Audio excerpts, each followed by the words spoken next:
I got introduced to Keel back in end of 2025. I think it was like October, maybe a little. I think it was earlier than that. I think it might have been, yeah, right around October, somewhere in there. And Ryan, our developer at Prophecy, brought it up Mm-hmm. when it was, I think it was around $4 or somewhere in there. And then it sold, and he was really bullish on it. And he started entering, and then it dipped down from four to like two, somewhere close to two, and uh, and we've been talking about it. And then they changed their name, and when they were doing the name change to the AI infrastructure play, even aside from their valuations, which they're like, even if you go through that whole video we did today, they're trading at a premium compared to their current financials, but everything's just anticipating the all the infrastructure that they have that they've been building, and that they currently have capacity for, that they're trading on the idea that they're going to get um, more clients in the AI market. And so far, I think in most instances, that's held true. And that when companies, the demand is so great for the AI infrastructure and using these whether they're converted Bitcoin miners to AI infrastructure, or they're converted from uh, uh, the servers to AI infrastructure or what have you, that the demand's so great that almost every company, I can't really think of too many that have seen hype as a result of their capacity, that they haven't then later seen deals come in for that capacity. So the only thing that was interesting about that company, Keel, it's like it makes sense. They have like, I think it was 2.5 gigawatts of capacity that we did the math on, that potentially could be a backlog of, at market rates, maybe 20 to 30 billion dollars. And that would put their market cap much higher, most likely, since they're only around 3 billion.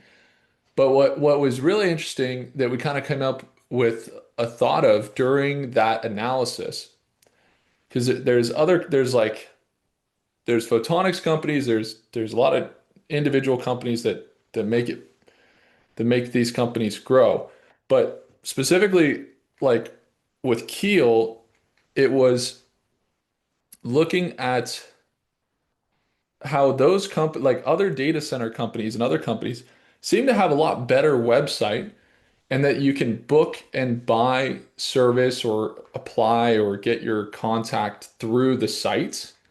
And one thing that I was kind of alarmed about with Keel is that they don't really have an easy way to get in contact with them to actually start using their product. So that was the one thing where I was like, huh, it's kind of strange. I don't know that you can actually even use their product.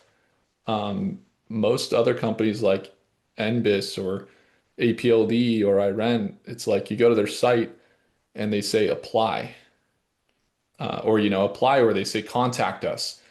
But I don't really see that with Keel. So that was the one thing where I was like, huh, that's the one variable that's different about them compared to other companies that have anticipated more demand.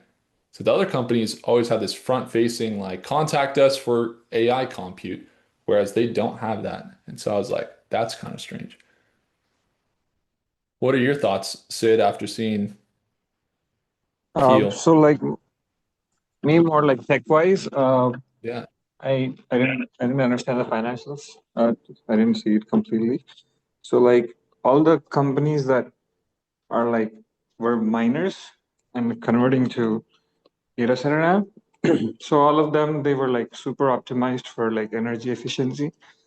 So they were like placed in colder places, and everyone competed to give like cheaper energy prices to the miners. So like I think $2, like when the rest was like $8 per unit or something. And then some of them had like hydro, if I'm not wrong. hydropower. So I think, um, yeah, they're all like placed like strategically, and they're bound to win. When I think all of them, all the mining companies that are converting to AI. Yeah, yeah. It is interesting. There is that possibility that they don't see the translation, but because they haven't come out with contracts yet. But it is an interesting one. I think they're at all-time highs today. Haven't looked, but I think they might have hit close to their all-time high. Um, so be focused on seeing how they react. Um, so today we got ticker symbols that we can touch on. We also got some new shifts in schedule. Obviously, we're doing the Monday after hours session so that we can evaluate the market for the upcoming week. So how we've been doing it, which I like the format last week at least. So we go around and we say basically what we believe with market direction right now, how things look into Monday, and essentially what the pulse is on the market after first day here this week. If anybody wants to start it off, let's do it.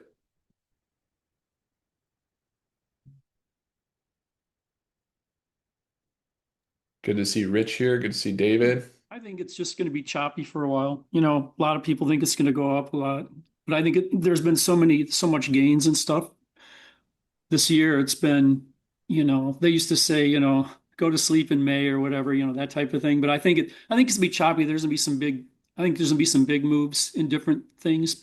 But there's been a lot of the sectors are just hugely, hugely beaten down, and the AI trade is pretty much carrying the market. So I think there's a lot of other value things out there. If you're looking for, it just depends on your trading for long term. I think there's a lot of opportunity, and there's a lot of short term opportunity too. If you're charting and all that stuff. But I, I feel the market is strong, but I just feel like it reminds me of like 2000 with the internet because, there was so much money going into tech. Well, right now we're seeing it's tech, but it's extremely overloaded with AI. But even with the numbers and the earnings and stuff coming in, it's like, I can't say I want to see a big correction because it's hard to go against earnings. I almost feel like there has to be like a black swan event or something that happens that's going to crush everything. So that's just kind of my feeling right now. I'm Mm, kind of we're just getting beat around, whipsawed around type of thing. So yeah, yeah. Could be the rate hike or something like that that triggers it.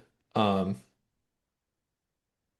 I'm not too worried about rate hikes. I mean, I could care less about the Fed. A lot of people worry about the Fed, but I feel like the Fed's going to pretty much follow the markets, and the markets are going to determine what's going to go on there. A lot of people want to say the Fed's going to control everything. I don't really believe. I'm a contrarian when it comes to that stuff, and it's the more I feel like that, the more it served me well. Because in the past, I'd always worry about stuff, and I'd get out of trades and and do that kind of stuff. And if I would just sit tight and let my thesis carry through, I'd be a lot better off.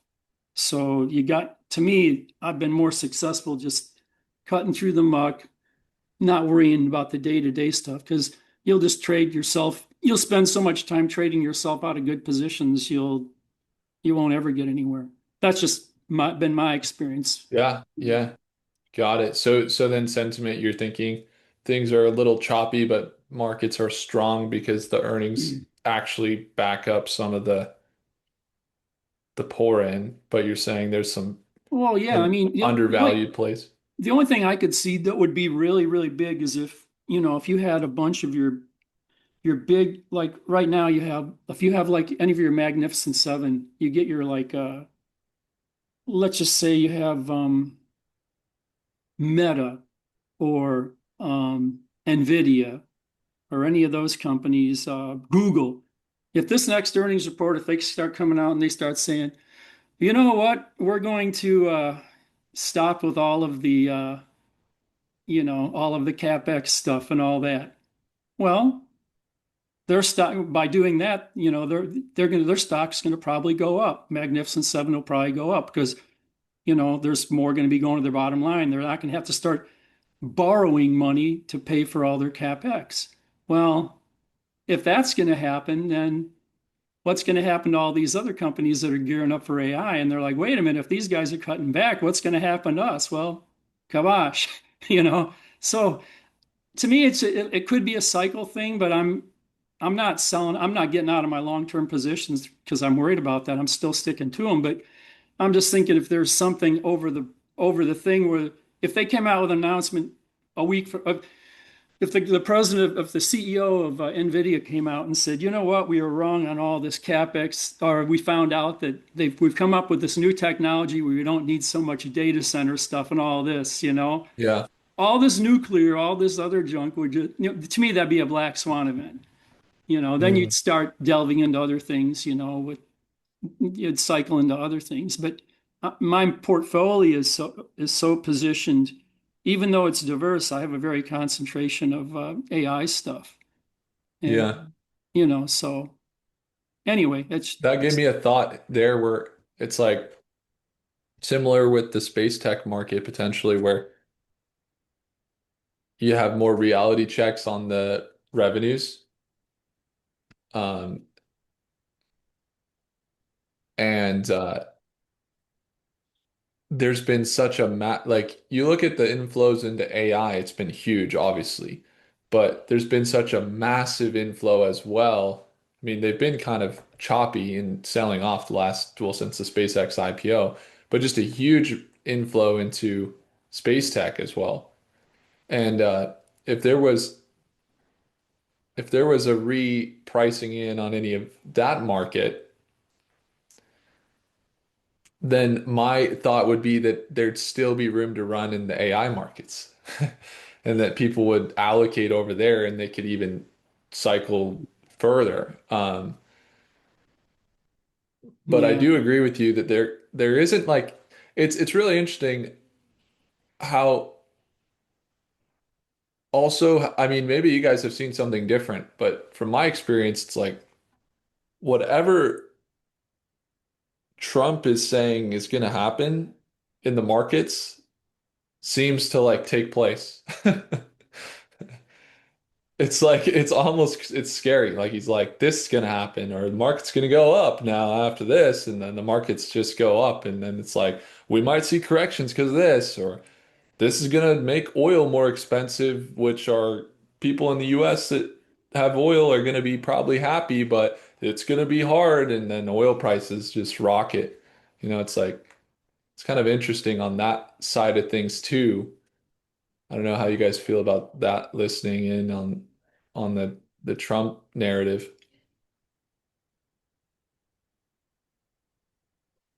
yeah, pretty much anything that they've said that they're going to put money into, it's all went up. Yeah, right. That's what it So is. We're gonna spend more on defense. So, I mean, you're going to sit there, Yeah. you could be a contrarian and say, well, I don't like him, so I'm going to bet against him. Well, good luck with that. How's it working Yeah. out for you? So I don't know. It's just, you know, yeah. All right. Hopefully, I'm not talking too much. I don't want to take away. I will Oh, say you're good, this. Rich. I I'm think if people want spending to a jump lot of in, time researching. I mean, I probably we spend, missed you. We missed you, man. You weren't here. oh, I've been doing so much with family stuff. It's been hard for me to get. This popped up on my screen. So I said, God, I better get in here before something else pulls me away. But I've been spending so much time researching a lot of these different stocks. I'm actually really happy because some of the things like Keel, I've been in that for quite a while. Probably my biggest regret with them is I got out of a bigger position with them a long time ago before they decided to switch and go toward the data center stuff. They were strictly Bitcoin mining, and they were Yeah. down to like 50 cents a share, guys. Okay. Look at the chart. So I was so disgusted with that because I thought, God, I'm putting all this other money in. I put more, I did okay because I put money in, like uh, Planet Labs and All the space tech mark. I remember we went over that stuff with you, and when we saw these rallies recently, I was thinking, oh, Rich is well positioned. yeah, and you were giving me crap about my Canadian stocks, but that's How did they okay. do? Yeah, you said, oh, I don't do that. Now, but now they're coming to America, so you don't have to worry about it, Will. How But did they perform? what's that? How did they perform? They're all doing great. I mean, Yeah, it wasn't a Canadian. It wasn't like a Canadian. I'm against Canadian stocks thing, though. I don't no, it think was that. because they were OTC and stuff like it. At the t Oh yeah, yeah, yeah, yeah. they were small. I think they were Nasdaq, but they just weren't very well known, and they weren't really on the grid and stuff like that. And they're earning what were they making money? You know, That that's might the have other been a thing. little bit strange timing because Yeah. the thing that happened was I got reached out to from this guy that was at like this PR firm for OTC stocks. And I don't do sponsorships on my channel for like stocks. Everything is my own ideas and stuff. And they were really pushing and I was like, send me something, if it's good, I really like it. And they'd send me this and it would be, I'm like, oh, this is just such a pump and dump. And I'd be like, send me something else. These find it like liability is super high. And they send me another one, just such a pump and dump. And they're just trying to pump these stocks and send them to me. So at the time when we talked and then you said OTC, I was just in this pre-frame of I'm like, no, don't touch them. Yeah. But no, there's a lot of these companies that's where they start out. But Yeah, it's like I true. said, It's not bad. I don't want to be a penny stock guy. I look for value and I look for, look at earnings. I look at the CEO, I look at the boards, I look at all that stuff. But I do an enormous around 98% of the stuff I do is research. And then when I decide to pull the trigger, I pull the trigger. And that's just what I do. I need to get Yeah. paid for all that time that I'm putting in. What the heck? So whatever. Let's do Yeah. it, Rich. Join the team. Let's, Yeah. let's get you on the team at Prophecy. Yeah. It's funny. I think the only market that I feel out of touch with that I really want to get I mean, there's a lot of markets, but the main market that I'm focusing on that I don't know enough about is the photonics market. I'm mentioning it a lot. I mention it because I really want to look. I'm looking into it deeper, and I'm getting a lot of people to give me feedback on a lot of different tickers, but I still don't know. Still don't know. There's a few smaller cap stocks out there that are photonics that are pretty good. I mean, there's a number of them. They're not all of them are $200 and $300 stocks that are established and stuff like that. There's quite a few of them out there. So Yeah, yeah, that's why I like it too, because to me it feels like this really, really early semiconductor market where the real world usage is already being used. That's why I like it. If we were talking about photonics and the real world usage wasn't there, but it was just kind of like, oh, it's gonna be big, then I wouldn't be interested. But that's what I'm seeing too, Rich, is there's a bunch of these photonic stocks that are really small that I don't understand. But that market in the ones that do have traction, like Coherent or GLW or AAOI or any of the other ones, they have the they're actually seeing revenues, like really good revenues. So that's where I'm thinking we're seeing there's a new market happening there. That's a whole new market. yeah, and one of the things, I'm glad you're mentioning this because that's one of the reasons I like, talking with you and it's stuff. But where I feel like the photonics market is now is even though some of the companies are making money, but it reminds me kind of the uh, quantum. You got in on the quantum market before quantum was quantum. I mean, Yeah. you were telling me about stuff when I met you about a year ago or whatever. I'm like, God, how did he know about all this quantum stuff, And it's like, so I thought, well, I'm going to be like Will. I'm going to start diving in on all these newer technologies and learning about all this stuff. And so it's That's how interesting I that feel you're about looking at this stuff. photonics, but I Yeah. think photonics has way more Yeah. real world usage than quantum. Oh, definitely Um, now, especially with I efficiencies think and everything. It's huge. So the whole of last week, I was like researching on just photonics and nothing else. So I think like quantum, like you said, quantum is like 10 years from now. We still don't have that much processing need as of now. It's there, but it's like very rare. And but photonics is like the in the next like 2-3 years because like there's a real bottleneck right now that's happening.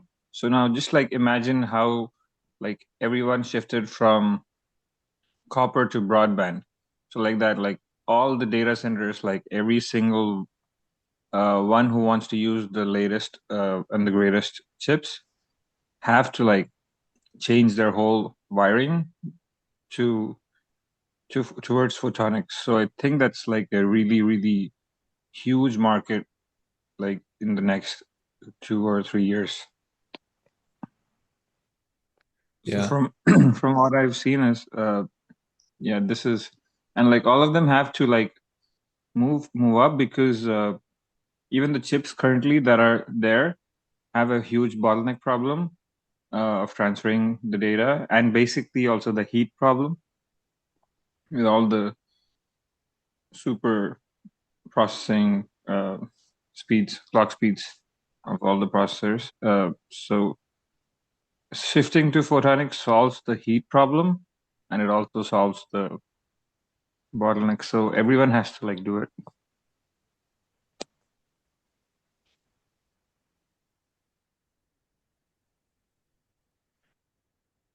Was there particular ones that you're interested in? So I got AOI, Light, and Corning, and what's the other one? I just like diversified because I think it's too soon, and they're working on different segments. They're not working on the same product. Some are working like for in-chip uh, data transfer. Some are working like from like switch to switch data transfer, and like they're all working on like slightly different things. Yeah, the way So you the can bigger kind of ones are look, I mean, I see it as when the computer used to be massive and take up a whole city block or whatever, then they had Intel come along, and Intel came out with the 404, the microprocessor, and then the computer became way smaller. What's going on, Ryan? And then we had you know, um IBM and all the computer companies come along that reduce the size of the massive computer down to then, Apple and um, Microsoft, or, we get into these new operating systems, and everything else becomes smaller. The hardware becomes smaller. And if you look at data centers, if there was something that could potentially, like, all the technologies that would potentially reduce the size of a data center down to becoming way smaller, to me, those companies that are in the photonics markets that you're mentioning, Sid, are those companies that are going to enable that process of because I picture in the future, all like Rich said, what happens when a black swan event happens and we don't need these massive data centers because there's been maybe a technological change or something like that. That's on my mind all the time, where I'm like, they have these huge centers they're building. What happens when a technology or system becomes where it's like, I picture, if we're getting better at technology, the reason I don't think global warming will be an issue in my eyes is because I always picture, if technology is getting better, it will get smaller. Just like the big computer becoming smaller, and then in your phone, I picture this computation to get shrunk down as well. And so I think there's a few technologies that are going to make that possible. And and photonics photonics is is like one one. of them. Yeah, photonics is one, and I think quantum, and then of course semiconductors and what have you. But yeah, I don't believe quantum is actually going to decrease the heat presence. It's just like increasing more processing power and does more things. So I don't think like heat wise it's a different thing, but I think this is gonna change a lot because it's reducing all the heat and all the power consumption is gonna reduce drastically to cool down all these and like if the whole of copper was replaced by uh like light uh like whole of the electrical signals are converted to just like light signals, there's like almost zero heat that's being Yeah, produced. exactly. So heat reduction, like that's one of the reasons, like the Yeah. technologies that are going to make these data centers like basically become more efficient is where Hmm. we should probably be looking. Like that's my maybe it's you're right. It could be way further out with quantum. Quantum might not even be in the picture. But like you just said, like Yeah, photonics, this is a more urgent I think like all the data centers need this right now to compete against each other. So it's like whoever upgrades first has more uh, capacity because it's uh, if you build a gaming PC or what happens is if the motherboard is not good enough and you put a beefy graphic card on top of it, you're not gonna get the same performance uh, because the motherboard is not like transferring the data fast enough, even though you have like the super good processor. Does that mean that it It's won't it's create like the heat, Sid?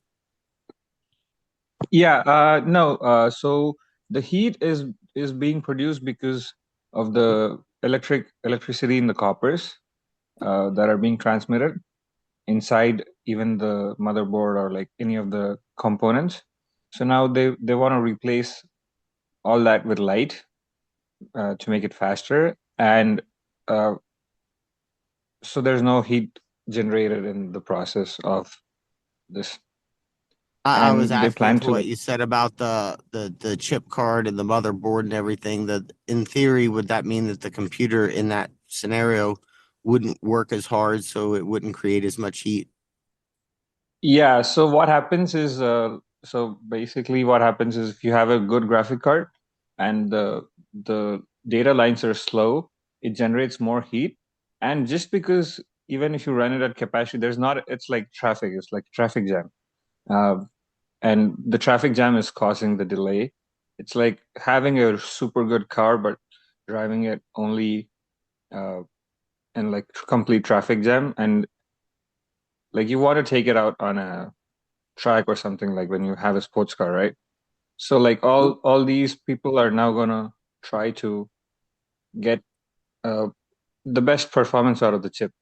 So they have to like upgrade to photonics at some point. So I have a question specifically regarding this topic. Is because if light was the perfect solution, everybody would already be using it. And so what there's must be something in like the switch gear. I don't know the words I'm saying because I'm not very technically adept, but in the something that makes it difficult, and there must be like a conversion. Well, somebody's going to have to build not just the rope or cable as it were, but the some kind of a switching mechanism that moves everything over and allows it to receive its kind of data packets through light. Does anybody know the trade there? So like for that, I would like to say that so when they like when copper was like started as even for like the internet broadband like dial-up internet, you can assume this like that. So like in the beginning, everyone was using dial-up, but only when like they reached the speed bottleneck, only then the whole infrastructure like started changing to uh, like the optical fiber broadband. yeah, and from a desire perspective, because Ryan is like, how come have why haven't companies upgraded to photonics more? And Because it was my not needed. Like the bottleneck well, is like exactly. It wasn't. It was the bottleneck wasn't severe enough because GPUs or NVIDIA, AMD, they're their production. Every company was focused on building for compute. So companies bought a ton of GPUs. They're adding more GPUs to improve the compute. Then they realize, oh, we need a ton of power. So then power is now the bottleneck.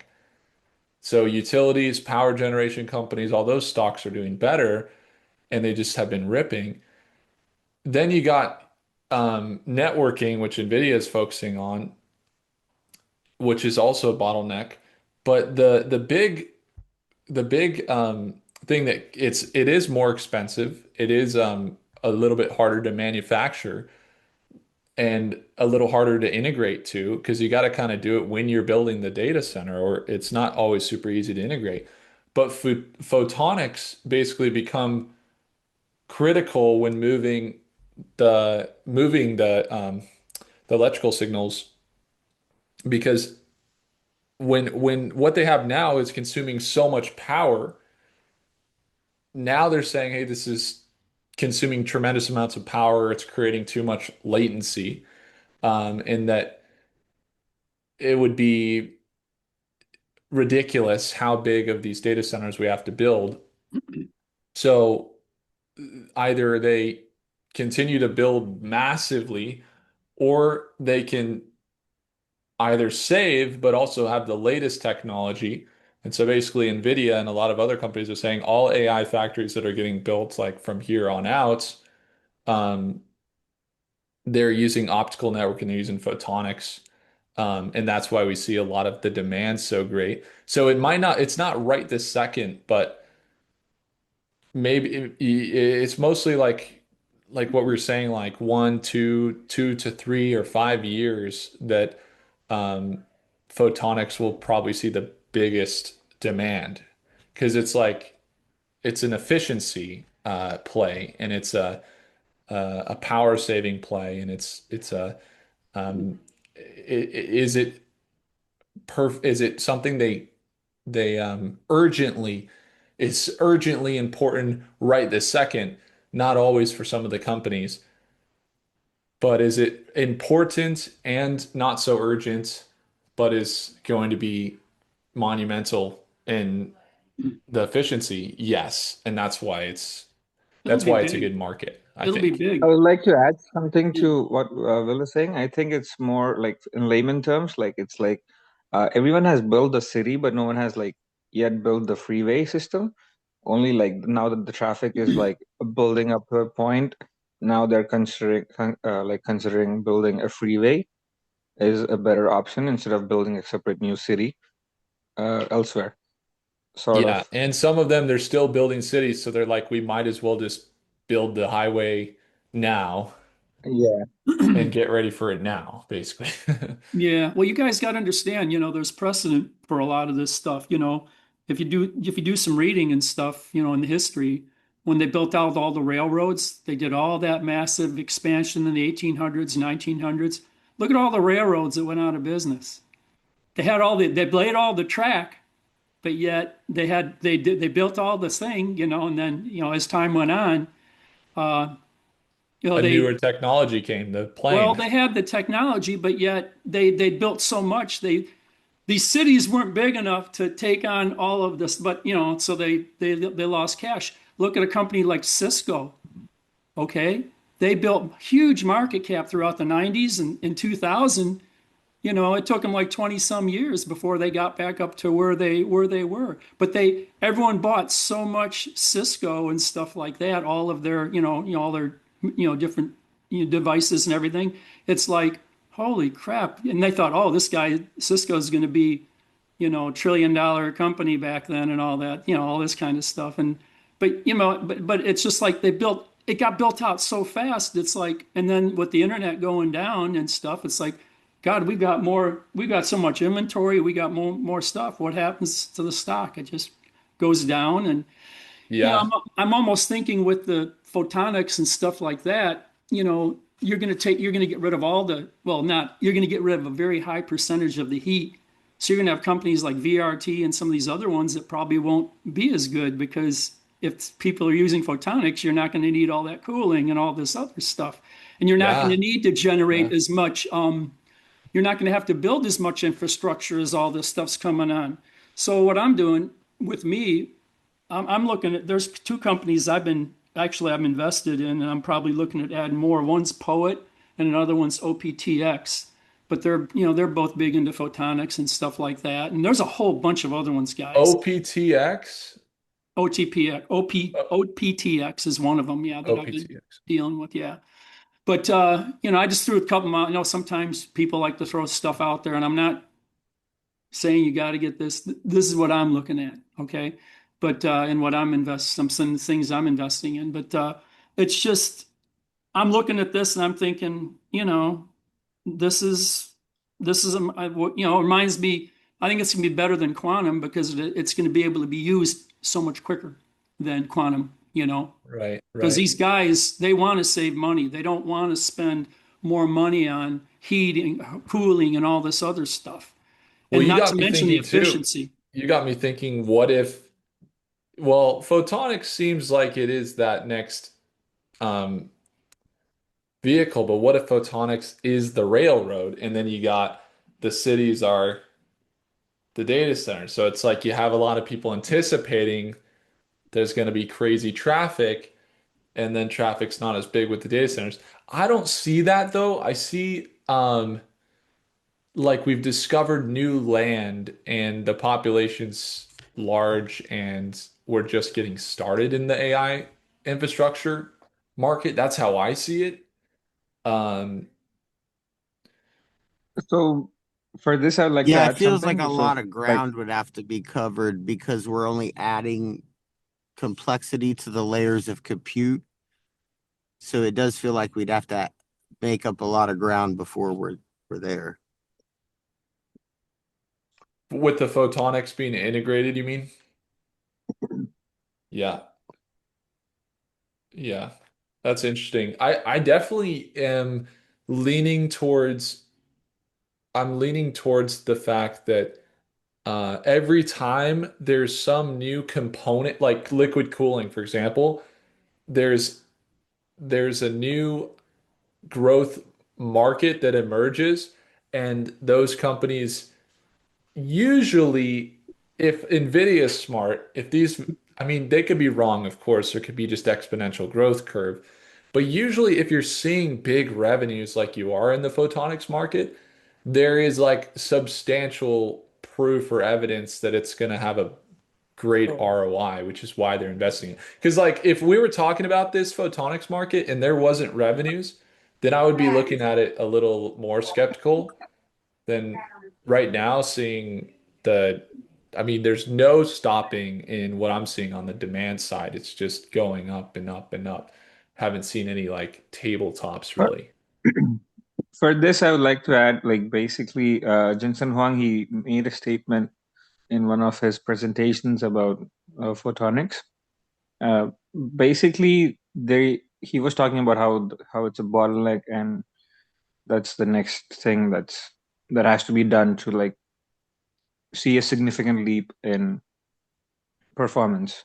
So right now, that significant leap, like the processor, they're going to increase it. It's going to be 20% better than last year, the next chip that they make. But to see like a really significant performance increase, it's going to have to be this. Like even to back up, like they invested like heavily in LITE and COHR. I think $2 billion each. Yeah. So Is I think COHR that Corning, also Sid? Is that Corning uh or Coherent? COHR is coherent. Because if you think about what is leaps and bounds as well, like why is it seen as potentially sustainable for tremendous innovations that happen in the chips? They're going to continue to innovate on the chip side. They're going to get smaller, they're going to get more efficient, everything else. It's like if that's the case, you're basically betting on that because I think the problem with photonics isn't that they wouldn't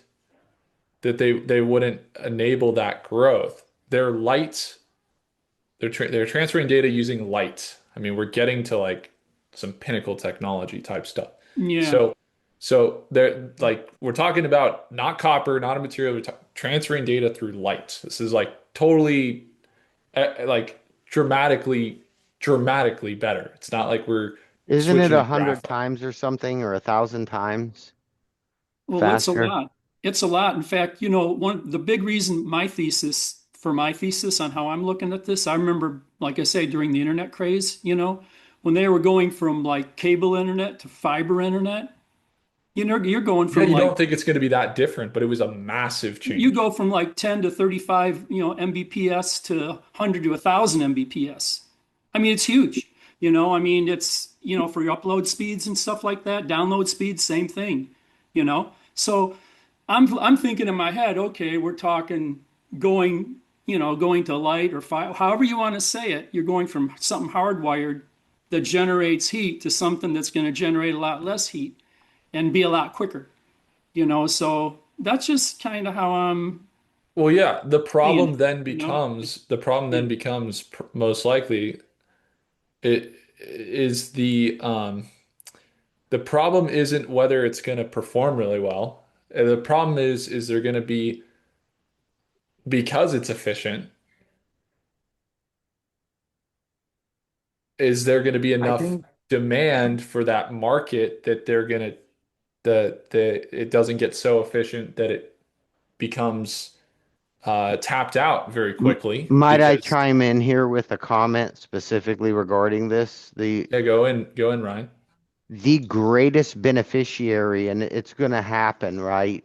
And you may look back today and say, "Oh my God," and laugh that we ever considered Microsoft or Meta or uh, uh, Google expensive at these prices. The greatest beneficiaries will be the actual people who deploy AI to make money.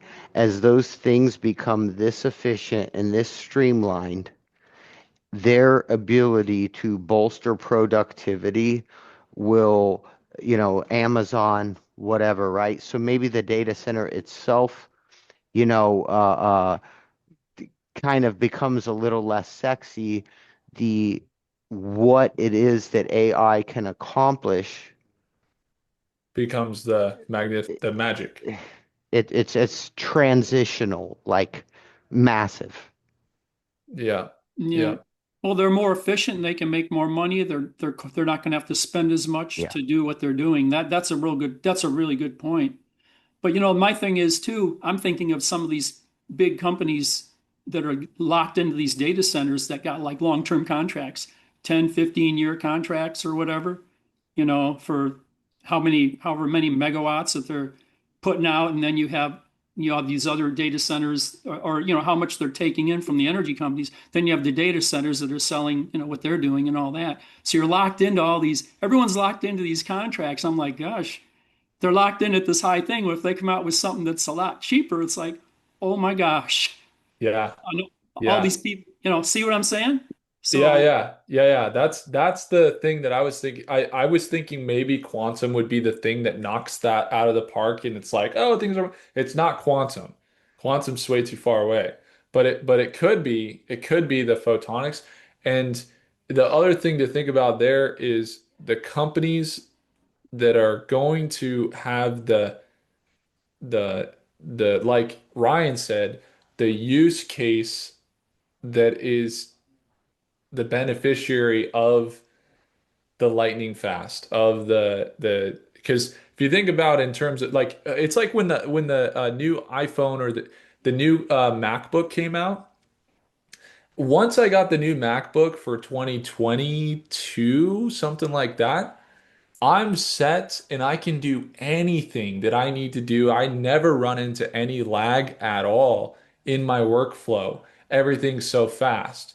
Technology got to the point where I no longer wait for things to happen on my computer because it's that good. There used to be like that just happened in like 2020-ish, where it was like the average consumer could get a hold of a computer really cheap that would just do everything and it would be extremely fast. And so I feel like what Try we're gonna buying it now, Will, with the cost of memory. Yeah, like now it's like imagine what's going to happen when AI compute gets to that point where it's so good that it has reached a level where it's like whatever you can do, whatever you can do, that's when, because right now you're limited by how fast it moves, how quickly it can work, how when we use coding, for example, at our company, how much we could get done in short amounts of time. And there we got to wait. It's got to think. It's got to run tokens. It's expensive. We spend thousands of dollars every month to run certain inferences. And so, like, when those things come down, now economy, innovation, software, everything else is just going to go, it's going to become insane, I feel like. So Yeah, it's total, like Ryan said, it's like a magic that the market meets. the better the So one thing, technology, the more deflationary you get as an economy too.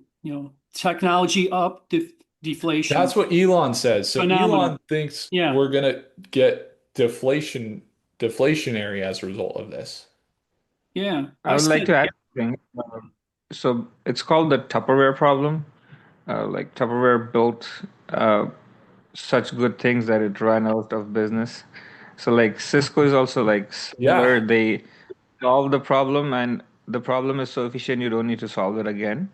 So like I think even photonics, it's like a one-time uh, deal. So all the major ones, I don't think they're gonna like care about investing in photonics. Like we all should the really study the photonics business models and see which ones track on a recurrence or have some sort of That's um been my concern about photonics is that the surge is in but it's getting still gonna everything be a current. right, but right. like whatever. Ryan's wondering, and Sid, you can answer, but it's like, yeah, it'd be like data center construction stocks. Yeah. Construction stocks, you get to the point you build out these data centers. Okay, oh, compute, we shrink a little bit because we get the efficiency. Those companies,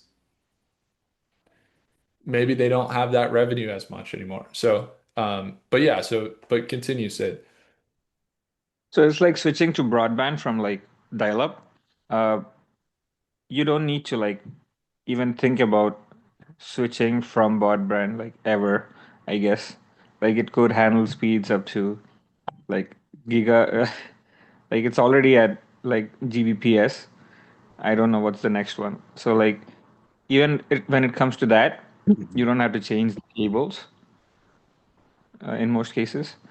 Right. So it's gonna come to that. So like now that the freeway is gonna be built, uh, you don't have to like worry about building a freeway again. It's only like one and Mhm. done, sort of. So there's going to be a spike now that everyone has to like change to this. But once the change is done, it's going to be like flat, like Cisco. Hmm. I I was concerned about that. I remember when like an HDMI cable for a decent one, and maybe they're the same price today. But I would always buy them for my TVs, and they probably did way more than I ever needed, you know. But the HDMI cables were like $150 15 years ago. I had no Yeah, business Yeah, with when a hundred. Blu-ray came out. Yeah, right. yeah, And so I'm out buying $150 and that cable in today's money's probably, $300 or God only knows what, Mhm. the last 15 years of crazy inflation would equal that to. So and that thing probably could do everything I'm doing today for all I know. I and now those yeah. cables are cheap. Yeah. So so like all the HDMI cables now, they're probably like the good ones they have like they can transfer probably like 24K worth of content, but we're Hmm. still at like 4K and 8K. So we don't like need to once it's a one time buy, you don't have to like think about investing again. And Yeah, and it is a concern I have, Sid, is, you know, how I just I don't understand this photonics, the durability of the model. Um, and I don't understand how much actual profits there. I mean, and versus what's baked in when somebody's selling it, daggone, you know, 500 times revenue right now or 900 times revenue. Isn't that baked in when you're projecting 900 years revenue against the current number? How much runway's left? Anybody? I mean, I'm asking. I'm ignorant to this. It's been bothering me like for a couple Yeah, I weeks. think I haven't that's played the it interesting enough. part is we can get like we're looking at the technology and it looks amazing, but the valuations are a difficult whole. You're basing behavior on you're basing the the trade, because as it stands, based on our conversation, the consensus around photonics is that it would be something that it's going to see a lot of revenue for a short amount of time and then not see as much revenue. Like that's kind of my understanding of how we're seeing the economics of photonics. Maybe. I Is think you'll see it anybody in in all the new defiance of that? technology, just like anything, any technology that's evolving, instead of you having older stuff, you're gonna have the newer technology. Like Nvidia will be using it, AMD will be using this stuff in their chips, in their, chip designs, on the, the nano, whatever you want to call it, the level that Yeah, they have. and I don't think it normally, I mean, sometimes like Cisco example, but most of the time they innovate and then they continue to innovate and the company You- becomes more valuable. Maybe the photonics aren't just, they become more applications. They get put into smartphones. They, they Yeah, then, we're looking Hmm. at a technology right now for prophecy that is a micro LED and it's kind of like this, except it has it lights up. This one is like kind of like this, and it's a screen as well. It's like a HD screen that you can actually see HD, and it's almost clear. And this tech right here is about $1,000 for a 5 inch by 5 inch sheet of this micro LED. So it's so expensive. Um, and so that goes to Ryan's point, for example, like a year from now, or 2 years from now, more mass production, more Apple's using it, maybe Amazon's, Google's using it. This becomes cheap, of course, and then it'll be easier to use or to innovate.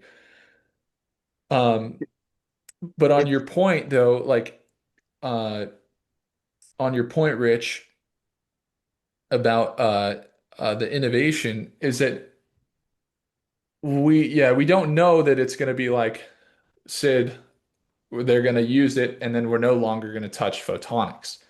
If they're a good company or they're doing things like companies should, they're most likely R&Ding and innovating and becoming more valuable, which could put the long-term horizons way more bullish than we're thinking. Like we might be thinking in terms of connecting GPUs, but there could be a lot more than that. So, but we Yeah, don't know. because it is true that the AI still moves like dial up, isn't it? It's pretty D- slow. Well, it's not slow comparatively, but it could be faster.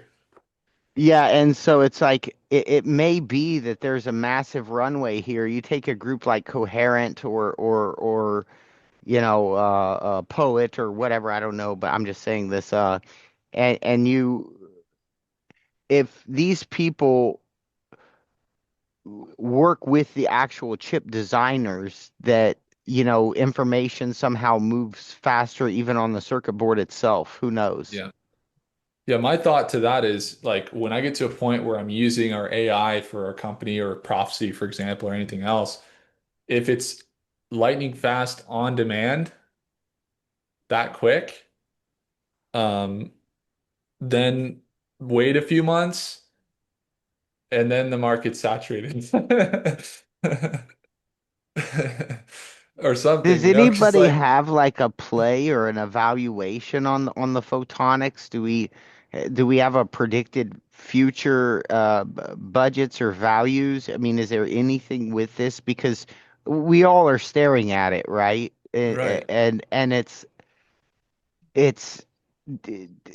has anybody heard any numbers? I mean, anything on I its future value? sort of have a vague theory. I wouldn't say valuation. I think like all the companies, the rise right now in like all the companies' revenues is because some of the data centers started converting to this technology, and I think it's still new because everyone has to do it at some point. So I think the revenues are gonna go up for the next 2 3 years, and then like it would like probably start decreasing from then. Yeah, But but like all the main, from a fair value perspective though, or from a market value perspective for these companies, anybody got a pulse? I'm just looking right now. I just did a search on it. It says I did an AI on Google. It just says the global photonics market is valued at 1.1 trillion and 1.46 trillion, with industry revenues consistently outpacing global GDP. Projections indicate a steady compound annual growth rate CAGR of 4.1 to 6.7%, pushing the market towards a size of 1.48 to 1.87 trillion by 2030, 2034. So Yeah. what I'm thinking in my head, how I'm looking at it, guys, is I think a lot of these companies, small and big, are going to end up getting bought out by Mag 7 and some of these other country companies. They're going to have something that they want. And that's going to be one of my things. It's going to be like, if I do have a company, let's just say my my position in, say I got a lot of shares in, let's just say Poet, and then Nvidia comes and says, hey, we're gonna buy Poet, yeah, whatever. You're like, doggone you, yeah, they're saying the same thing about, some of these other companies like Redwire. Oh, Elon Musk is gonna buy Redwire, and they're like, man, I've been like stacking Redwire for a while now, and it's like, no, Elon, don't buy it, just buy from him. I want to see this thing go to fruition. I want to. But wouldn't that do effectively do the same thing that they would sell at some forward multiple that was super attractive to shareholders, right? Maybe, but it wouldn't be what I want. I'm looking for the long-term thing. I could care less if they gave me a 50% premium over what I had. I want the long-term growth is what I'm looking at on some of these Yeah, things that I'm going in. But, you want that's all part of the 500%. game, that's all part of the game. Yeah. Yeah, yeah. What do you have a target for Redwire? A hope? What's your moonshot? A I just number? look at it as being, I A just look hundred? at in it space. as, uh, I could see it easily doing a 10 to a 50x. That's just my opinion. With the space market over the next, I mean, think about it. If for the space market over the next, let's just say 10, 20 years, what do you think? You know, Yeah, assuming the world's still around, there's going to be, not to mention, it's not just a space thing. They're into drones and stuff too. They make a lot of components for a lot of different companies out there, for a lot of different markets out there. They're Yeah, they not got a just new a big space company. manufacturing plant. They're huge. Yeah. So, yeah, hey, quickly, unless someone has something else on this topic, I did want to share one thing I heard, and I've tested it through Grok on specific stocks as well as the NASDAQ itself. Everyone Um, just, oh, yeah, go yeah, ahead. just one thing on that photonics I'd say is let's come back next week with maybe some valuations on some of these companies. Okay. Is this, That's yeah, is that's all anybody I'm saying. actively buying photonics this moment? I'm Like, would you buy personally it this week? I got into most of them into just to hold long term while I evaluate them because I do like what I'm seeing so far. Um, Mm-hmm. Canyon is bigger on photonics since before me. Um, but he hasn't he's shot over some screenshots. Oh, Yeah, are So you? my I my bandwidth is a bit spotty for some reason. Oh, no But worries. my take on photonics is it's the new base level. Like we're not going below that anymore. So everything has to come up to that level first before we can even go further on that. So anything new that's getting built is going to have photonics, and everything that's old is going to get converted at some point, or when things fail, they'll replace it with more photonics and do a wholesale thing. So and then the I guess next the little bit, photonics people can also be part of the innovators of the leg after. Is that your for thoughts? sure, for sure, Yeah. it could be something else, but for the next 2 years, while these data centers are still getting built, I see that they're going to still be strong. They might not have the growth that they had in the past year, where they went from like nothing to what they are now, but it's going to still be steady as the income keeps coming in for the basically the standard, the new standard that everything's using. And the most use of the photonics itself is between the on the chips themselves and between, you know, within the server, basically, not necessarily outside of the data center. It's all within the data center, going back and forth to the chips and the memory. Um, that's what needs the lightning speed is the computing that it takes, data from, the NAND and stuff like the different hard memory, different types of memory back and forth so many times to get the quicker thinking. And then from there, it goes back to with the inference, it needs to go back to What is the inference? long term, sir, like the long term. So that's the thinking and the evaluating of new input. Like if you send a question to uh, your AI, Grok or whatever, it'll go and figure out what it knows. But learning from that, it needs to store a bunch of the memory that like its learnings. It needs to store its learning somewhere, so Yeah. it doesn't have to recreate all of that thinking And power. currently it's living somewhat like that. Like Sure, a lot of that parts of it that's what's continue to moving to. relearn. Yeah, that's kind of how it is now. It's Hmm. moving towards the more like the NVIDIA chips that are coming out now And that are will a be the lot. advancement. So Yeah, the inference is the thinking itself. yeah, like based on past uh Okay. questions, like so it's not rethinking, it's taking what it already answered and bringing back in. Fantastic. So it needs to have quick. It's like your long-term memory. You need to be able to remember something to be able to say something new in your conversation. And the inference is TPU or GPU. That's NVIDIA. That's Broadcom. That's Marvell, right? That's where that lives. They're designing It's the their chips, chips. Yes. and Okay. and on those chips you got your photonics and you got your memory. So like your microns and your SanDisk and all of those, like those are also part of the chip as well. And that's kind of what's driving the whole space right now. But in terms of the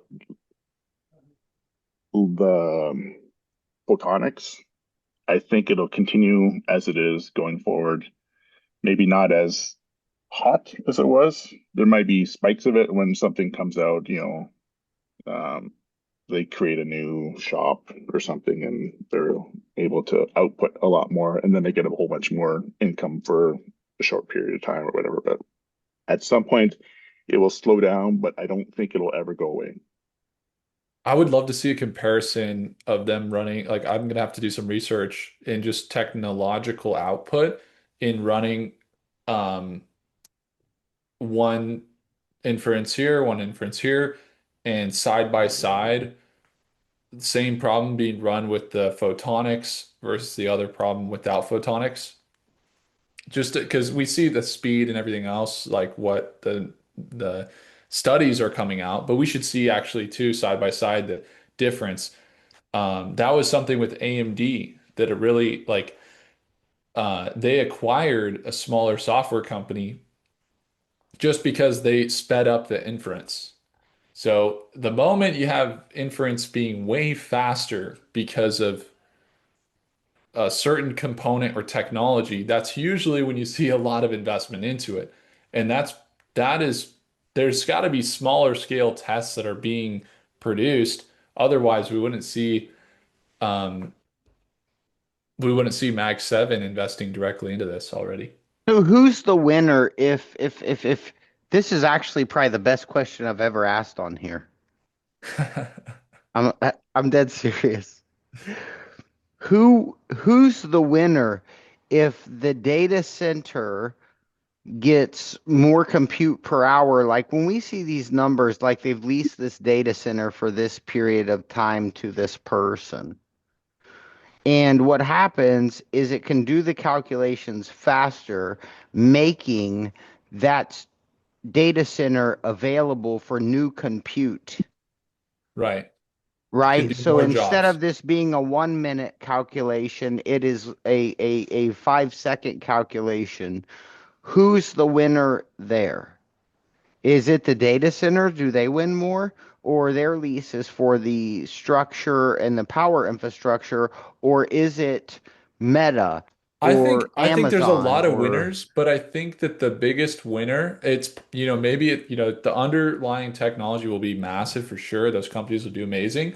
But I think that this is my theory that the winner will be similar to the type of winner when you had Qualcomm coming out with chips, new Intel chips, Nvidia coming out with chips, but Apple is the number one company in the world and they didn't even make chips at the time. It's because they were at the point of highest usage and value for the marketplace direct to the either consumer or maybe it'll be direct. There'll be a lot of different so that goes back to pathways. what I said earlier. Buy Microsoft, buy Right. So Amazon, and buy Meta. exactly. So it could be related to, companies that are putting the models in the hands of um businesses and consumers. Like I think obviously there's Anthropic, you've got, OpenAI, Prophecy. You got to include Prophecy in there.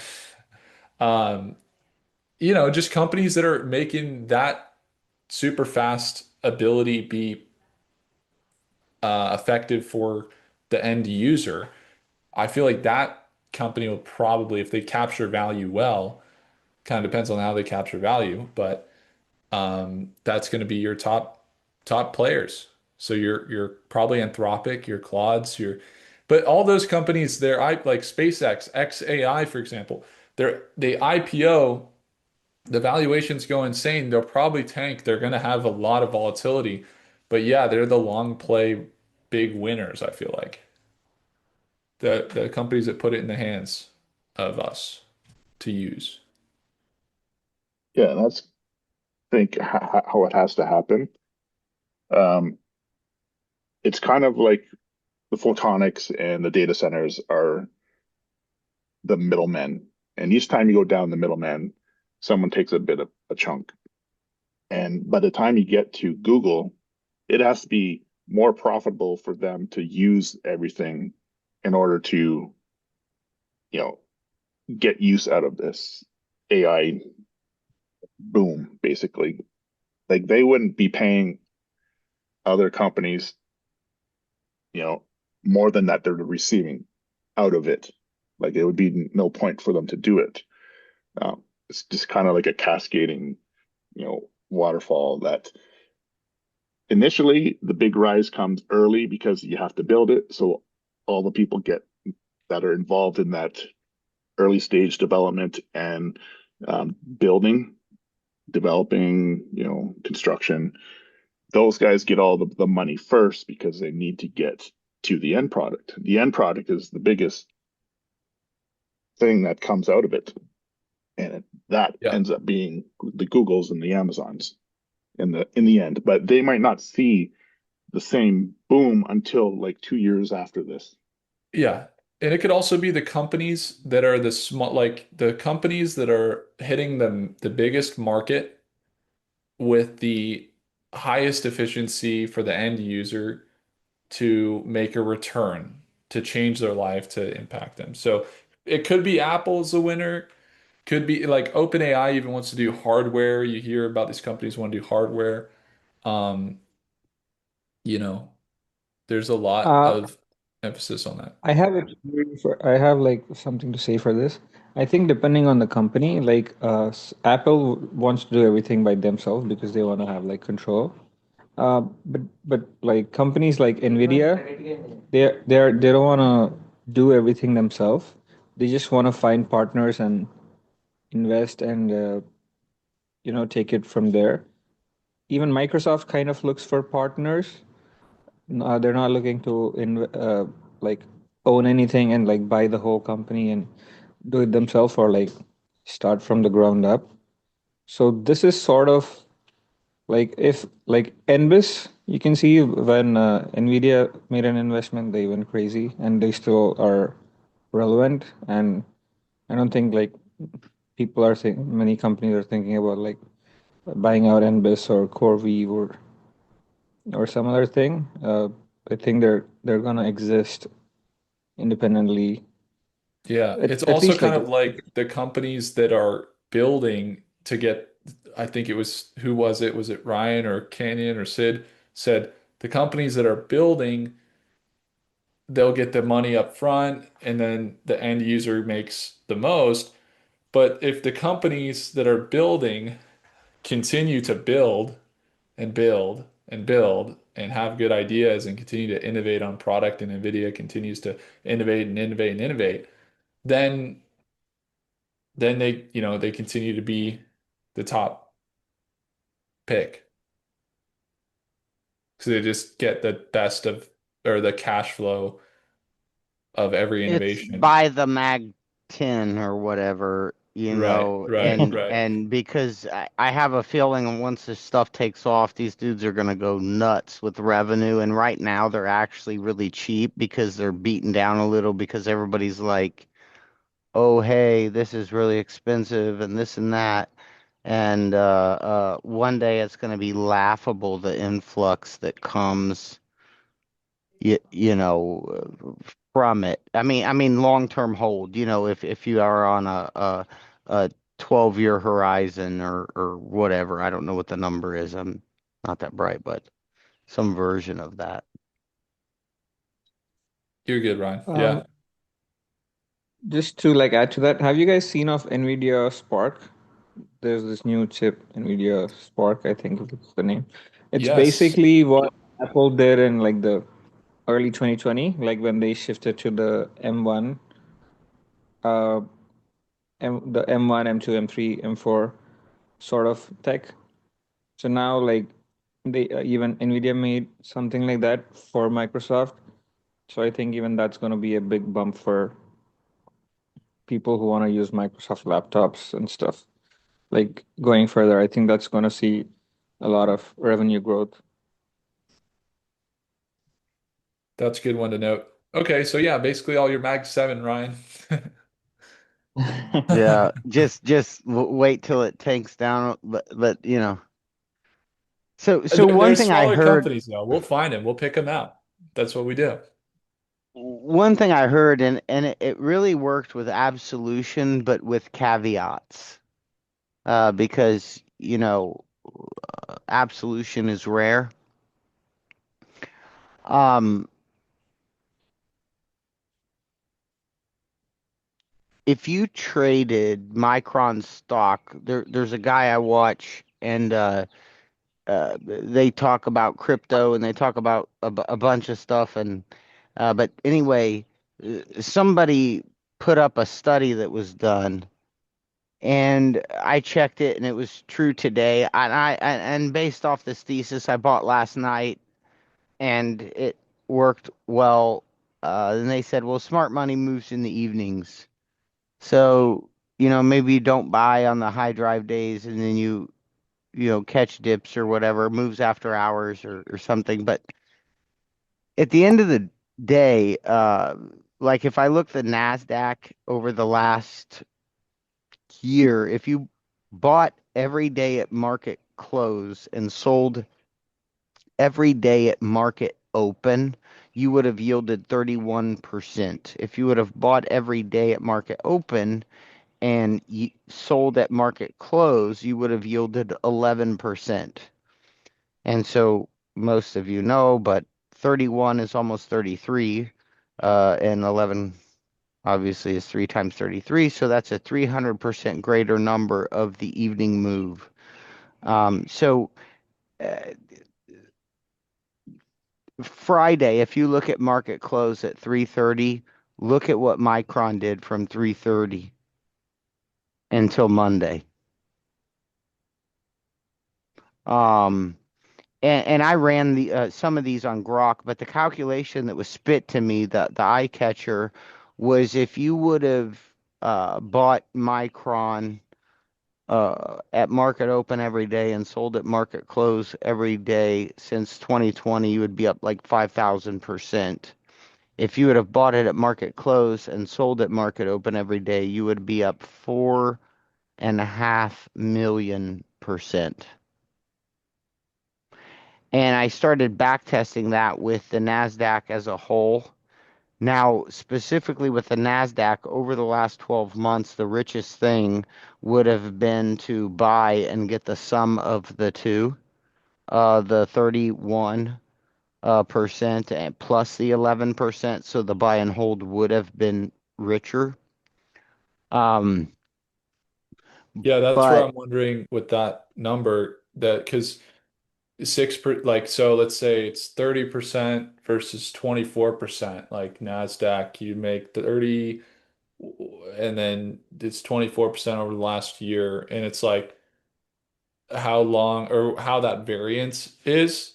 The variance, if you go back a lot of time, obviously it could compound given the difference and that you get a yeah, higher return with that. But is that what's the variance on that through time over the last few years so that you like so you can kind of gauge um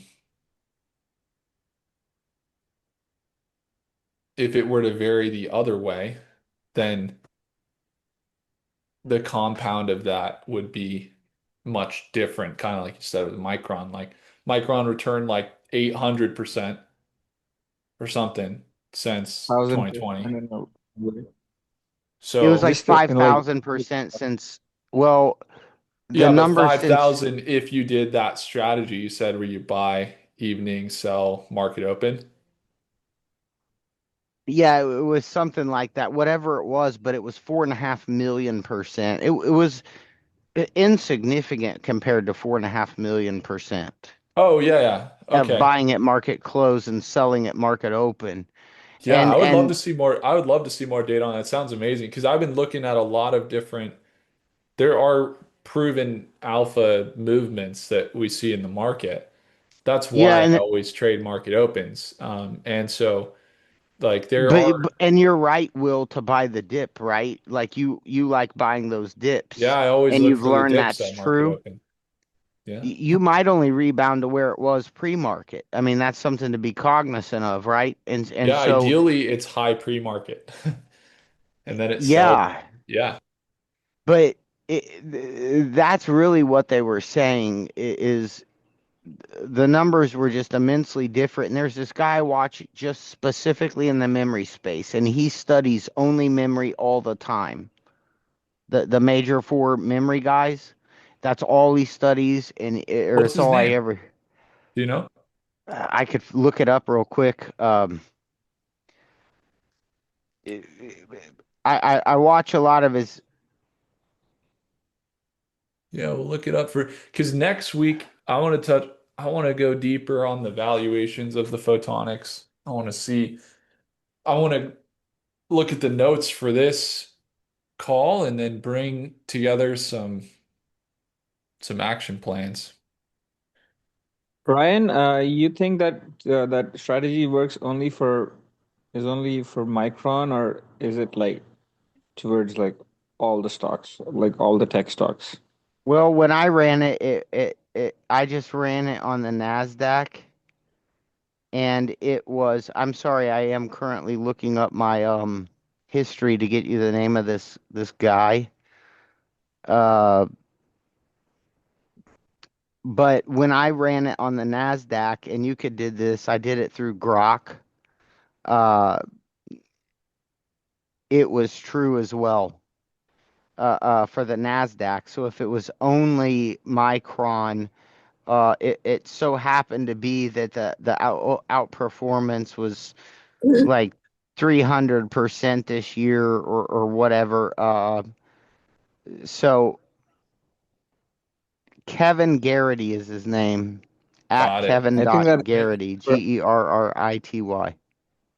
But he is a guru in the memory super cycle. He knows all these things. He knows, what's moving, where it's going.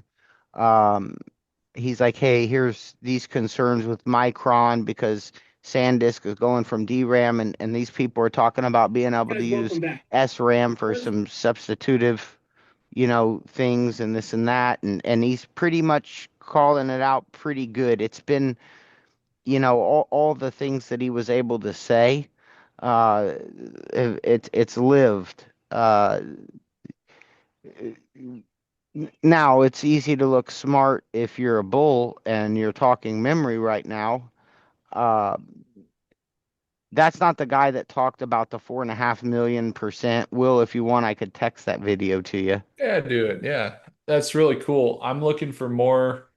I mean, memory is good. I'm definitely, yeah, we're looking for more on the individual component side of the AI infrastructure market. So, I would um, like So to actually bring up, like, since you're talking memory, I have a question. There's this ETF. It's called DRM. Are any of you guys aware of it? I own it. That's a good one. Yeah. You you still think it's a good time to get in on DRM, or is it He- too high I can tell you like what for I'm the? hoping will happen. The last time that Micron put up earnings, I think they drew down like 30%, kind of a exaggerated NVIDIA effect, kill earnings and draw down. Um, but anyway, so I'm expecting a drawdown immediately after earnings, and Micron's relatively heavily weighted in that, although it's a lot of SK Hynix and stuff. But I think Micron has legs. Uh, in my mind, Micron hits 2,000, SanDisk hits no less than 3,600. And Western Digital and Seagate, which um, Micron spun off of Western Digital only relatively recently, um, or SanDisk did, and so that's why you see it's up like 5,500% or whatever in the last year. When it spun off, it just did what it did because they wanted it to focus on this segment of the market. But I think, DRAM has 50% more, but Micron's earnings are tomorrow after market close. So I intend to sell my Micron like 2 minutes before market close. I'm relatively confident that you'll see a pretty large drawdown almost in that moment. And then I will gauge momentum after that, like be looking at the RSI or the VWAP or whatever, to see if there's going to be a tick back up. But I could see a strong sell down following earnings, even if they kill earnings, because what Micron did is they put in a massive beat over prior quarter and a massive raise. And then Wall Street went in and just murdered them with an even larger raise. And so, like, their beat was insane that they projected. And then Wall Street said more, more, more, more. So coming into this, they're up against Wall Street's expectations. And I think while they'll beat their own, I think they'll come in shy of Wall Street. And people will see that as a negative regardless. So I expect a pretty hard sell off at market close. And literally like all the way up until just a couple minutes before maybe, and then boom, a rocket down, one of those achy moves, you know. Like if you got 20 grand in there, you're like, damn, you know, I'm looking forward to seeing how it responds, and that makes sense. What you laid out makes sense. Um, my only question is why not 3 minutes before market close? Why 2 minutes? because if everybody plays the game, then the gain gets smaller. If everybody plays the why not 3 minutes, why not 2 minutes? I told my son he's day trading, and I said, you know, nothing will work eternally, and he said, why not? And I said, because simply because someone has less self-confidence, Ryan. Meaning that 3 minutes becomes 4 minutes, becomes 5 minutes, becomes 10 minutes, becomes an hour, becomes two Right, hours, right. Yeah, becomes 5 hours. my theory is that it's gonna sell off at like into market open. I'm gonna ride it up tonight till probably about midnight and maybe even all the way up to market open.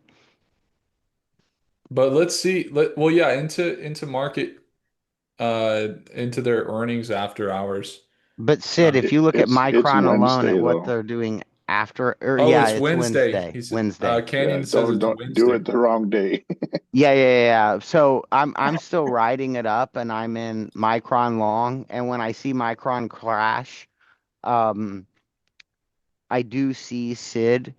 Uh, a lot of times I'll take a supplemental trade, or a sympathetic trade. So like Micron beat earnings really, really big, and then it sold off. I went and bought SanDisk, and it ripped because it killed earnings and whatever. And so, but bad news is bad news, and good news is good news. So usually I trade with the trend of whatever stock that was. So normally, if one sells off, I'll sell the other.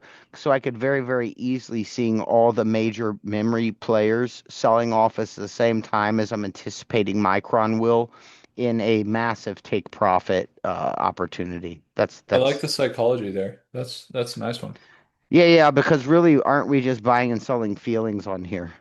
You'd like to Yeah. think that Yeah, it's it really, I mean, that's evaluations, really because behavior, especially with the market rotation stuff, I feel like what you just described is how we apply that to also markets, not just stocks.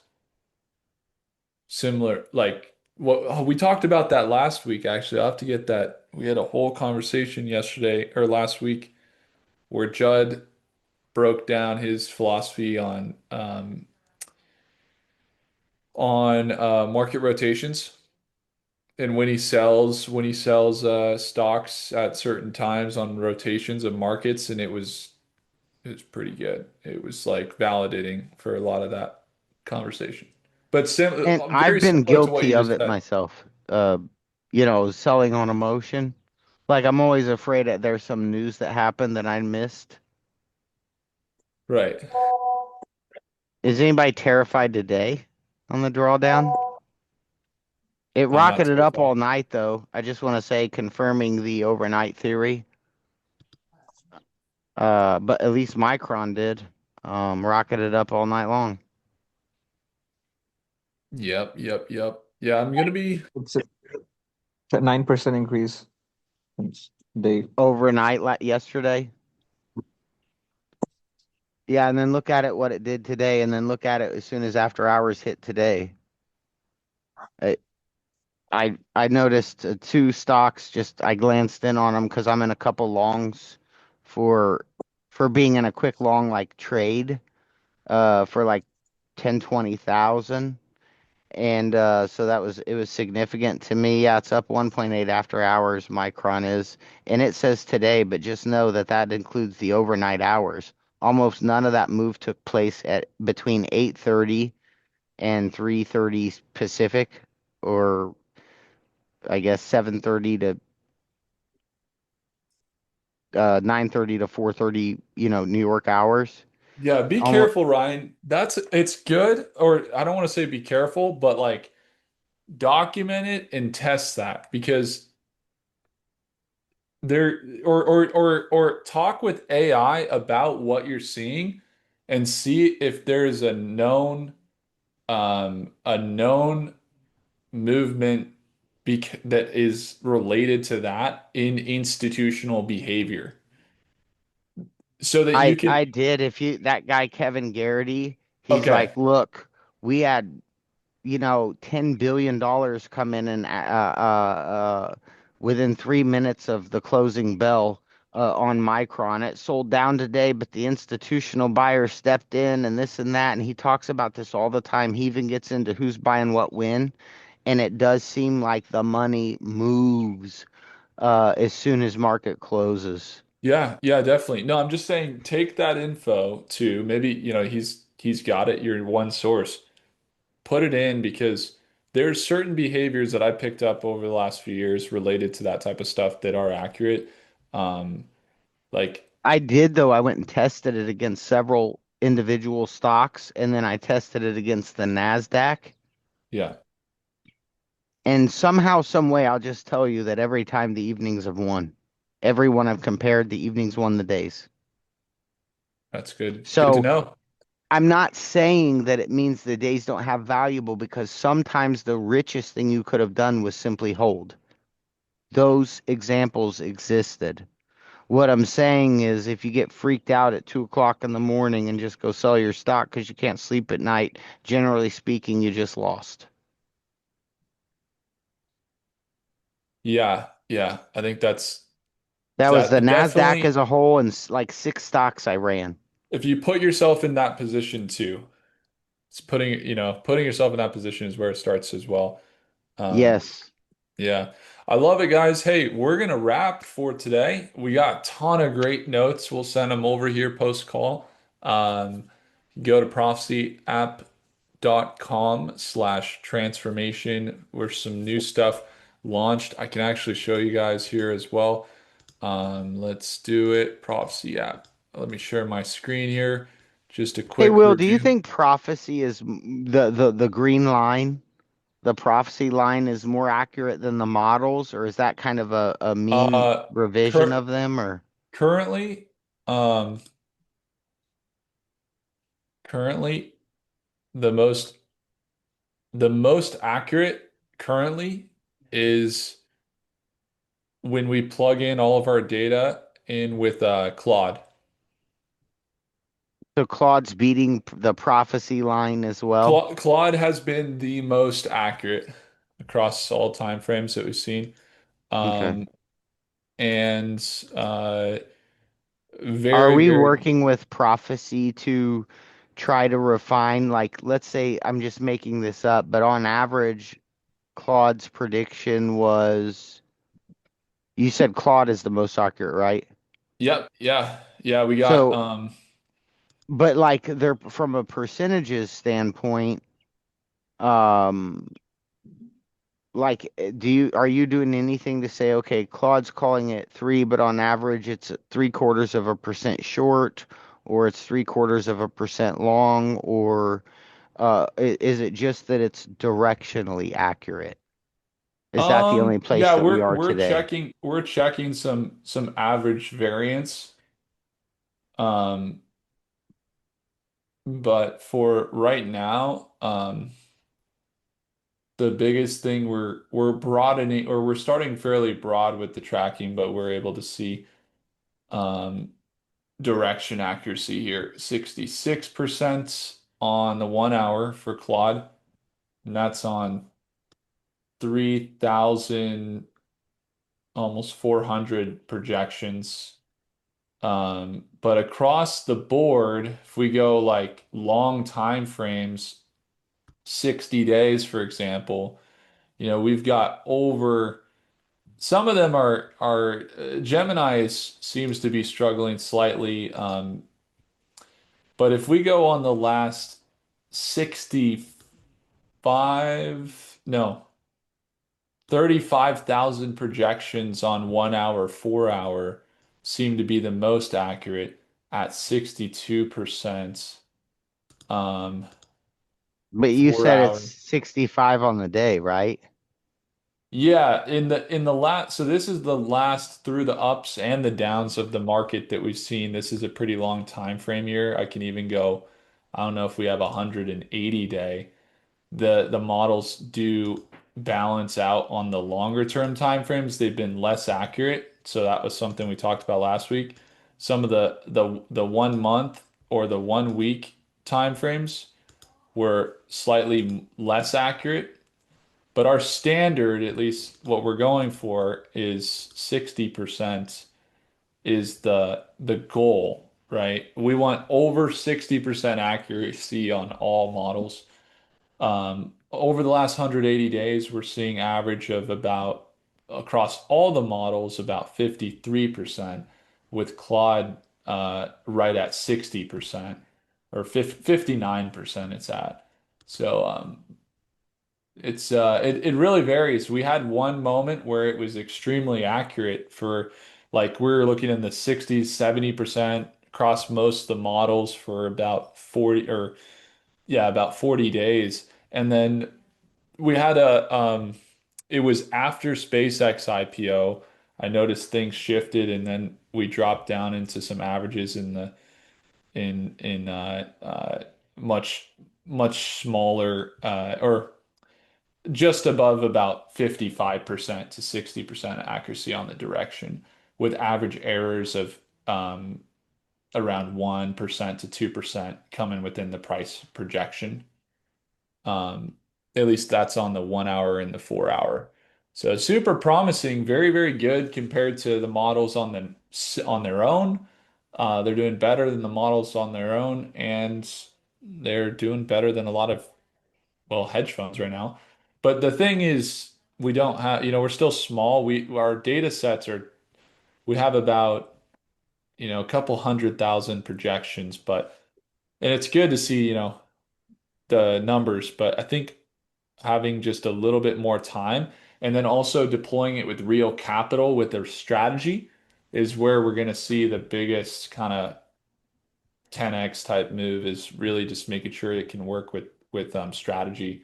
When you Only say real time with that strategy, will that then use things like momentum, like staying above the nines and stuff like that? Will it factor in my Fibonacci's or perspective, yeah, yeah. So my approach would actually be to um, there's a few different strategies. My first approach would be to apply our current strategies. So tighter stop losses, longer term or bigger margins for profit, and seeing we got to dive into deep data just a little bit more to see where the edge is on the sweet spot for those numbers. We got to look at some things, but in theory, we should be able to see some good returns. But the problem that I think too is that we're gonna have to see is I would like to get to a point where the models just real-time decision out everything, because we can apply uh, we can apply we can apply strategy, but what I'd like to do is actually let the models with all of the data that we give them. We just give them as much data as possible, mm, um, and that we can reliably have them fast. And then just essentially how we approached this company from the start was let's see how we can well, let's see what the models can do. And we started without any tuning at all. And as of now, we do zero tuning. We just give all of the data to the models. That's all we do. And that's how I want to approach everything. I want to approach it to where that means that the best models in the world will perform the best. And so that's exactly what we're seeing right now. Claude has been consistently the best model in the world. and it is performing the best. And so, And you when know, you say give all the data to the models, are you returning this data to the models, like to Claude or whatever, yeah, or yeah. So we're we are sent we run the models in tandem and paired with all of our data. And we have systems that update real time across many different sources. Um, yeah, we got a lot of different data. Oh man, we got so much data. I don't even know. Sources. We have obviously all the price action data, all the your RSI, MACD, support and resistance, stuff like that. But I mean, we're gauge it. The models are gauging poly market, SEC, Congress trades, dark pool activity, yeah, all that stuff. So the goal is well, to essentially see, do we get to a point that you'll be able to have the models perform better than you would on your own? That's the goal. that's a beautiful goal. Yeah, that's the goal. So just a friendly reminder, guys, if you're on the transformation page as well, if you haven't recorded the voice memo, you can always do that, answer your questions, get them filled out here. Um, we just added inside of uh, we got a big request from Alvaro. He he's a longtime executive that worked at Microsoft that occasionally joins us here. He said, Will, I want to be able to upload my portfolio and I want the AI to be able to know. I want an AI I can talk to that can know what is going on in my portfolio that I can talk to. And he wanted to be able to talk to me. So you'll notice it's there on the chats. It's like a Will Rich AI essentially, and you can um, talk with it about anything,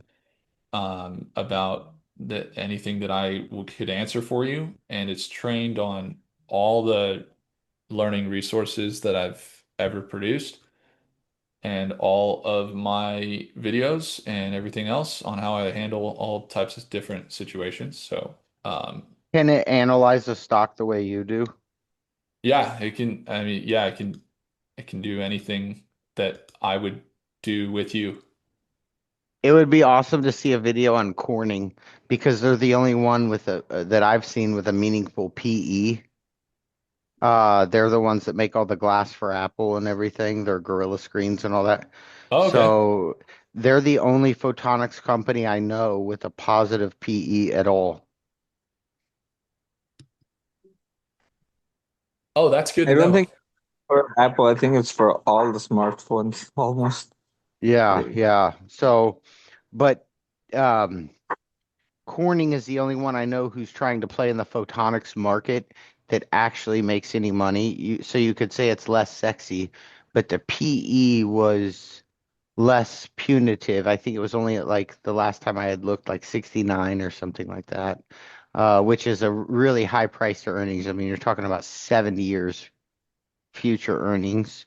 But if there's all this growth baked into that market and more good news begets more good news, then it's somewhat of a safer play, arguably. Yeah, I'd love to. You were not here last week, right, Ryan?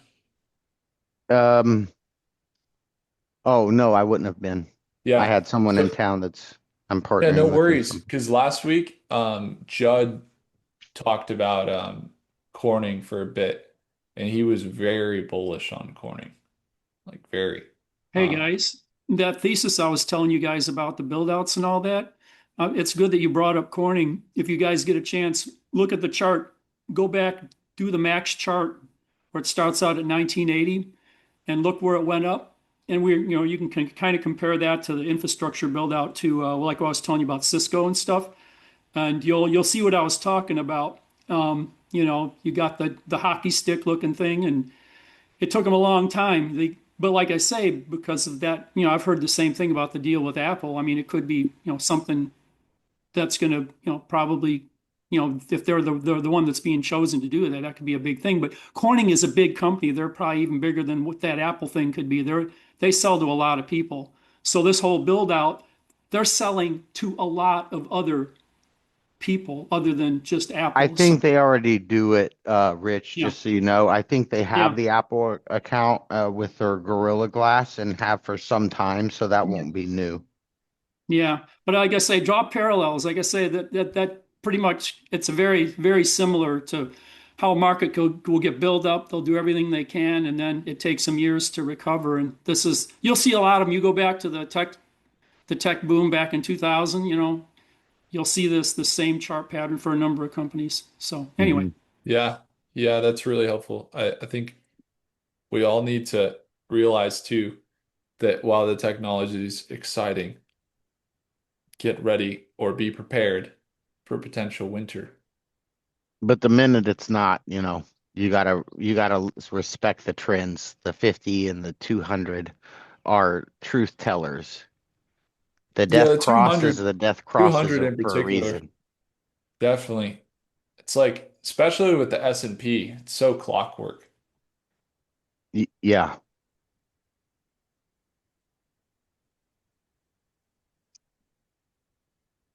yeah, right now the GLW they got their chart is beautiful. That's a work of art right now. It looks really nice. What's GLW? Corning, Oh, I didn't know that was the yeah, ticker. yeah. So yeah, it's a really that's a nice looking chart. It's I not. I actually mean, just been looking into the company more yeah, like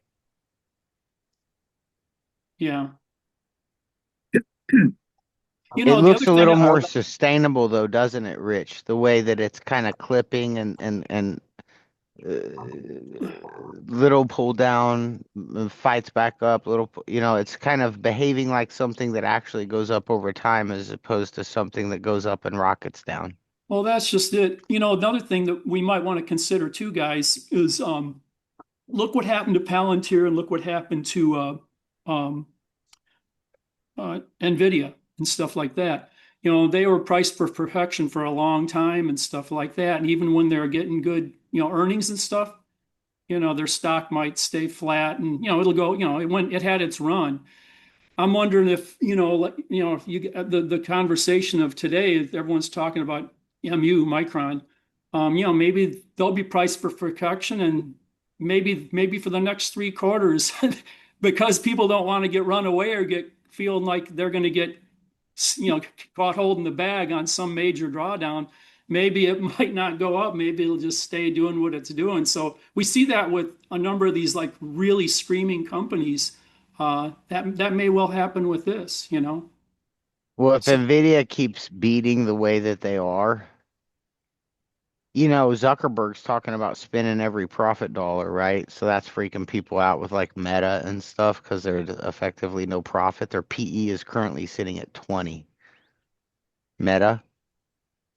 Uh, right, but but they're I Nvidia is beating on beating. I mean, I think last quarter they were up 80% or something stupid. It's their their growth hasn't slowed down. It's a fear of their growth slowing down. And yeah, it could stay there forever, I guess. But I well, they mean, could, and in both cases, they're both cash cows. I mean, good God, Nvidia, my God, their margins are phenomenal, and Nvidia, same thing.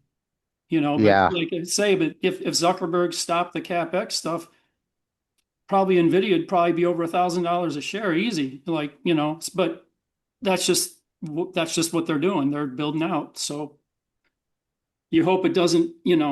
Well, to me, my thesis is if it's a stock I really like and they decide tanking and I believe in their long-term thesis, I'll buy every share they got. I don't care. Well, That's my share I'm is not if you going to be bought afraid every of it. Yeah, 40% dip on Meta, yeah, you'd have done all right. yeah, yeah. These good companies out there that they got They're good. gonna own the freaking world, aren't they, Rich? Well, they could, but there's a lot of other ones. But like I say, they're just more established and they're just cash machines, and their earnings are phenomenal. I mean, good God. So if you can get them at a discount, look what happened to Google last year. I was buying the heck out of that, and it was like the most hated Mag 7 stock. And I got out of that position when it peaked out, and then I started buying some other beaten down ones. I picked up. Yeah, what about Super Micro, Rich? I don't like it. I don't like Supermicro. No, I mean a lot of guys do. I don't like their margins, and they've had management trouble over the years. I don't trust them. I don't trust management.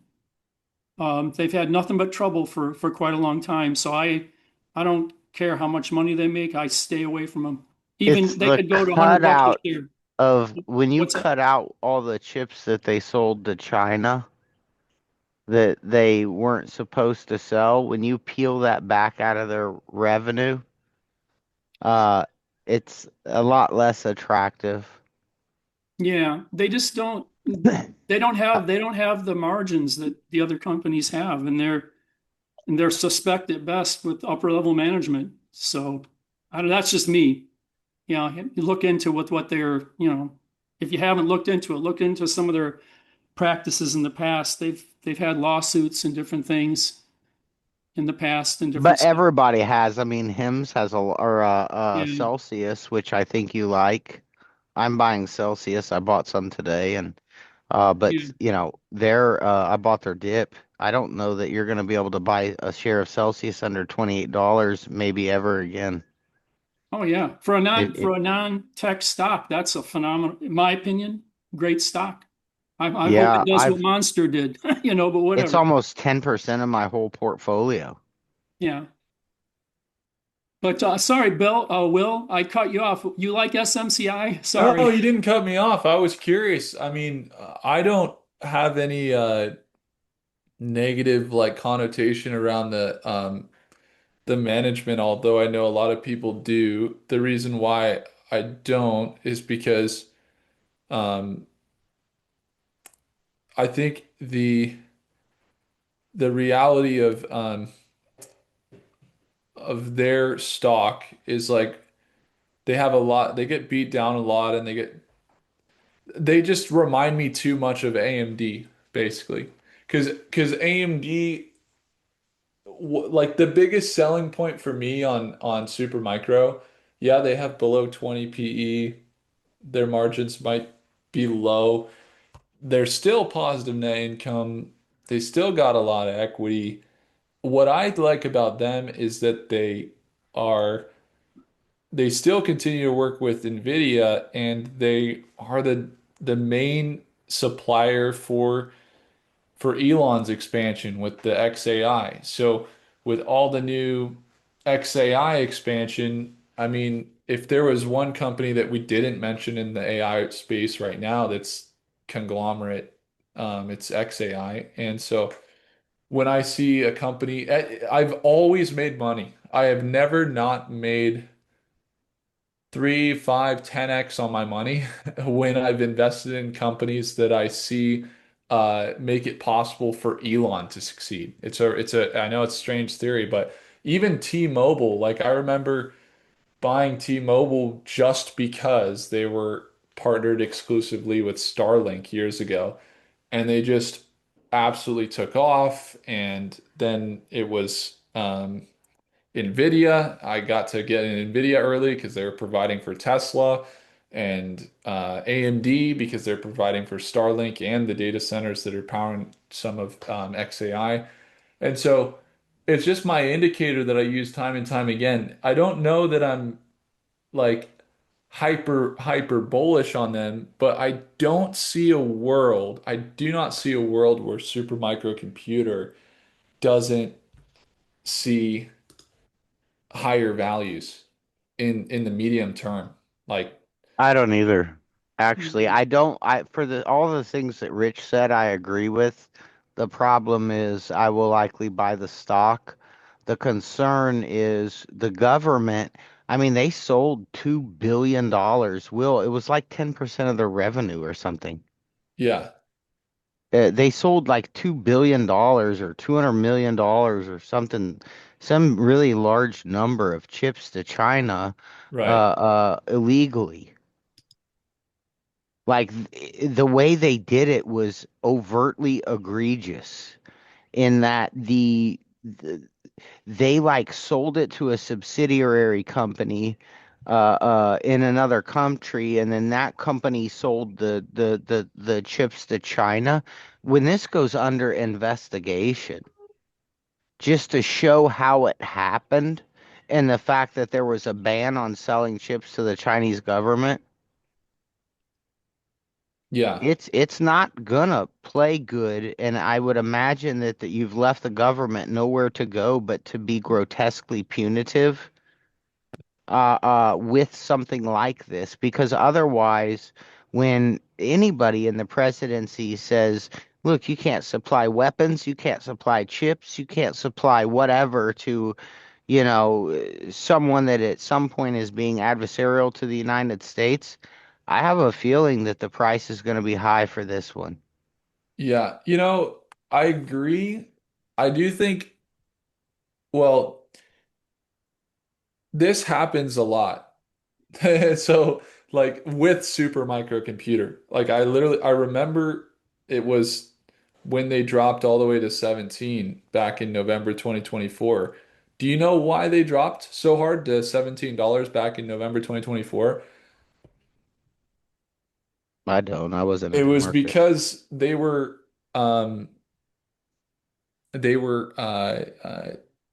basically framed as no longer working with Nvidia. That was their reasoning. Everybody was saying they're no longer working with Nvidia. All sources said that.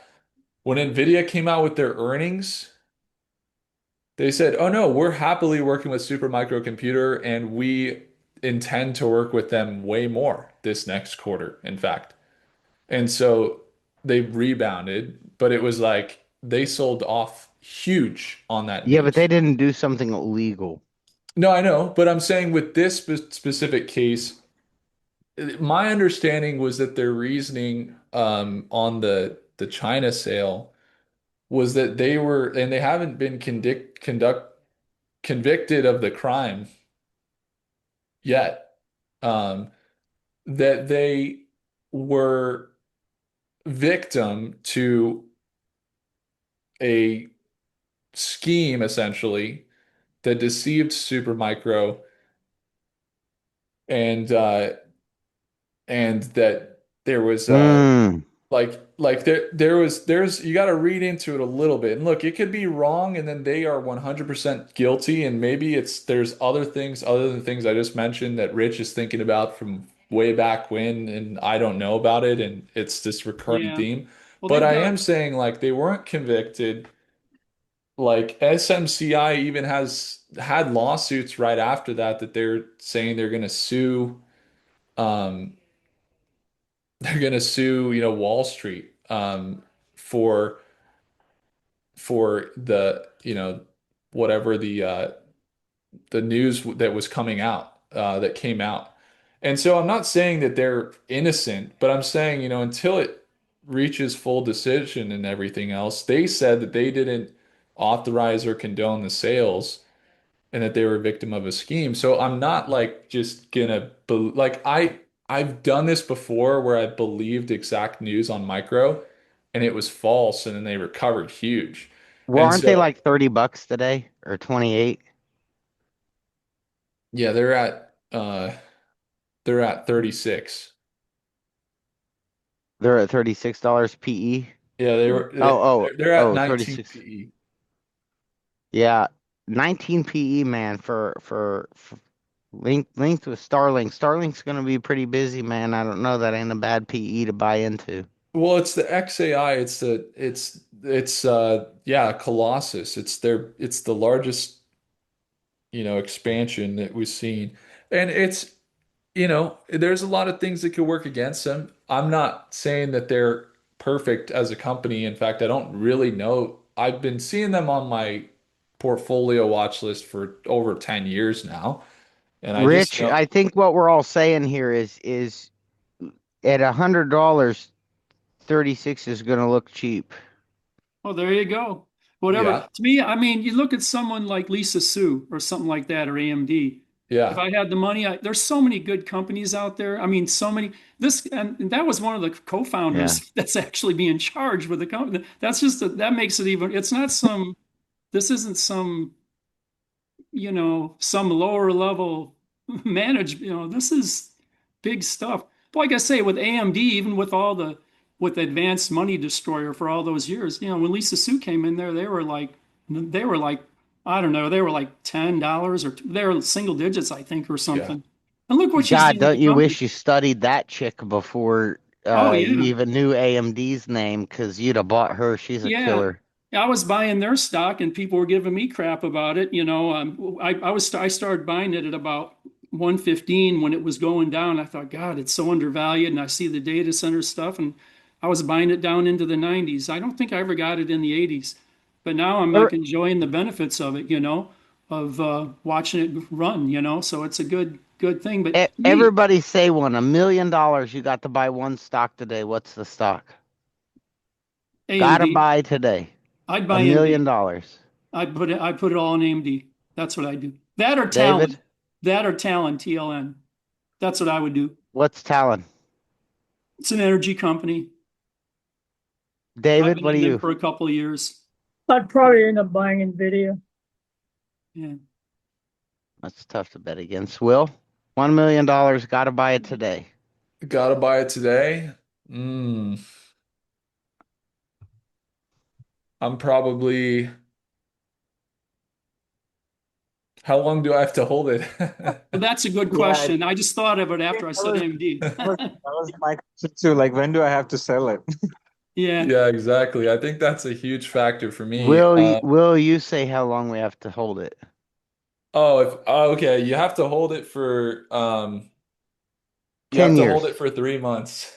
3 months. Oh, Will, the trader Will. That's what they call him. Yeah, see, if that was me, then I would probably go oh, Three I either months. I'm telling you right now, buy SanDisk. conservative would be Oracle. That would be my approach. And Is that 10 years or 3 months? no, 3 months. And And 10 years? 10 years. Ooh, I would for 10 years, I would probably choose.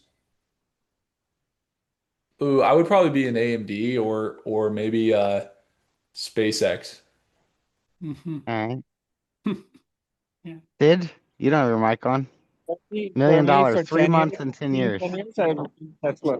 Tesla, yeah, Tesla. I'd probably hit Tesla actually. Yeah, SpaceX, they would merge.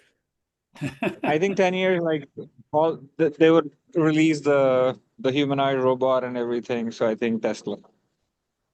Anybody else? Canyon, Will, iPhone 134, iPad. If 10 years, I would whatever becomes the no, not the the Of merger Tesla and of the SpaceX. SpaceX and Tesla. That's the Yeah. one in 10 Mm. years. And three But three months, months, I'd probably go Micron. Micron. Oh my Yeah. gosh. That's Yeah, so for sure. bold. That is so bold. Well, That's good. I would, I tell you, I mean, I bought a little Micron and yeah, I'm in there, but Hey, I think this pullback will be a blip to 2000.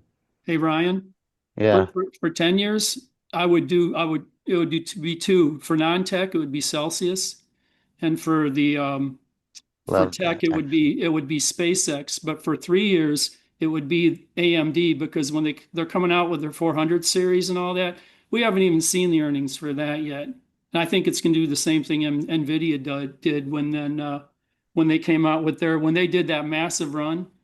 Unless we have some black swan event, but they're going to freaking with But all the with all the Nvidia, was inference it and all ever that as stuff. stretched as Right. AMD is today? Isn't AMD kind of sympathetically trading with what Nvidia did, and it's like 100% AMD is higher stretched. PE? AMD is stretched now.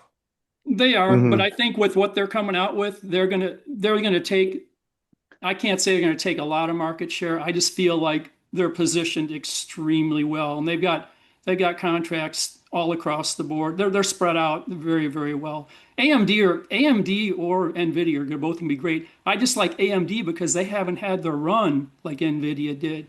Nvidia, we experienced that 2 or 3 years ago.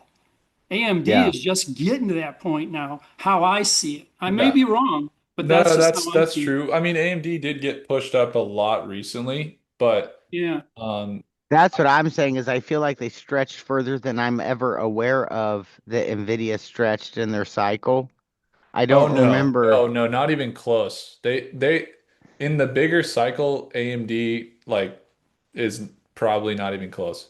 NVIDIA is an epic run. I mean, and if Yeah. NVIDIA gets even half of that, they're going to be in the thousands. It's AMD, going to be yeah, and AMD, yeah. Oh yeah. yeah. Yeah. You think thousands? Thousand, I'd say over 1,000. Oh yeah.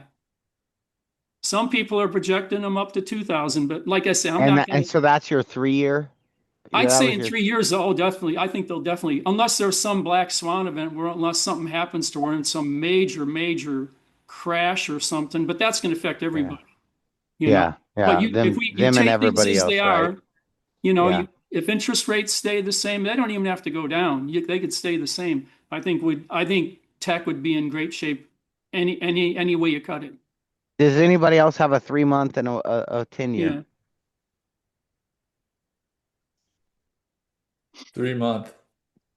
I mean, I'd throw Three Super month. Micro in there in the 3 months too. Hell, I might throw Super Micron in the 10 year.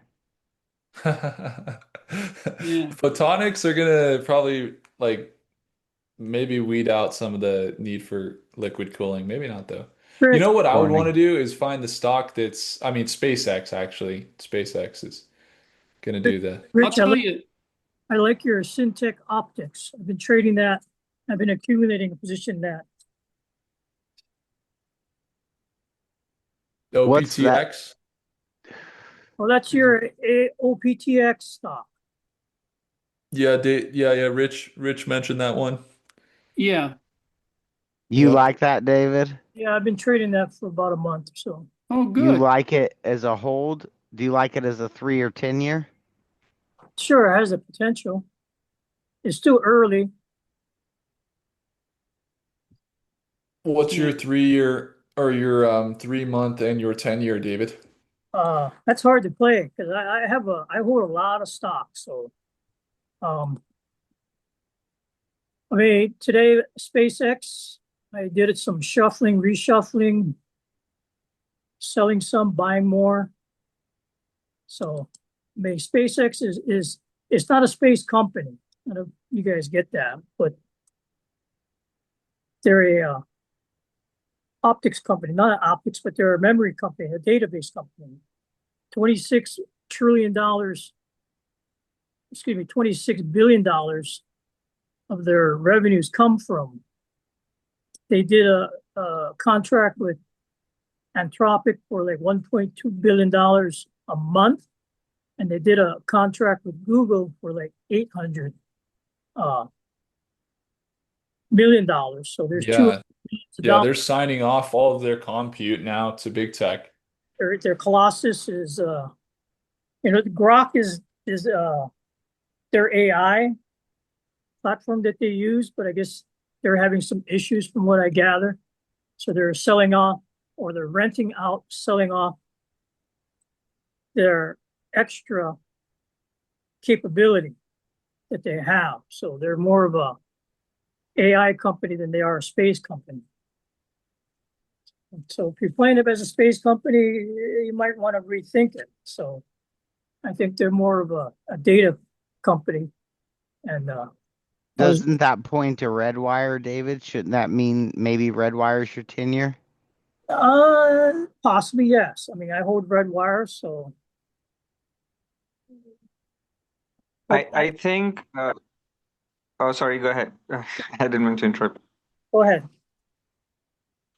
So, like, if it was not 1 million, I think I would invest like in something different. If it wasn't, if the amount was different, I would invest probably on like Rigetti or one of the quantum ones. Uh, because if it's 1 million, I would choose the safer one. But if it's like a lower one, I would like definitely go for some of the quantum stocks. I think those are the ones. No, no, that are going. no. I like what you said there, Sid. So don't take any offense to this, but the goal was to say where would you put your money if it fucking mattered. Yeah. You So see what then I'm it would saying? be like, I asked the question for $1 yeah, million of if I wanted to buy a growth stock that wasn't just going to protect or conserve my capital, but I had to put $1 million in today. What am I putting it in?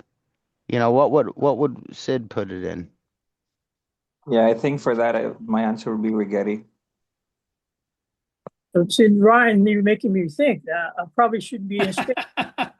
I want to buy more SpaceX. It's the Hey, company You would that buy $1 million worth of SpaceX at today's valuation. I would. mhm. Yeah, I Yeah, don't because know. When you put it like that, it does seem like SpaceX. I mean, yeah, if you're going big, it just if you want certainty, you're probably seeing growth in 10 years in SpaceX. But if you Yeah. want like moon, I think quantum, yeah, quantum's a good one.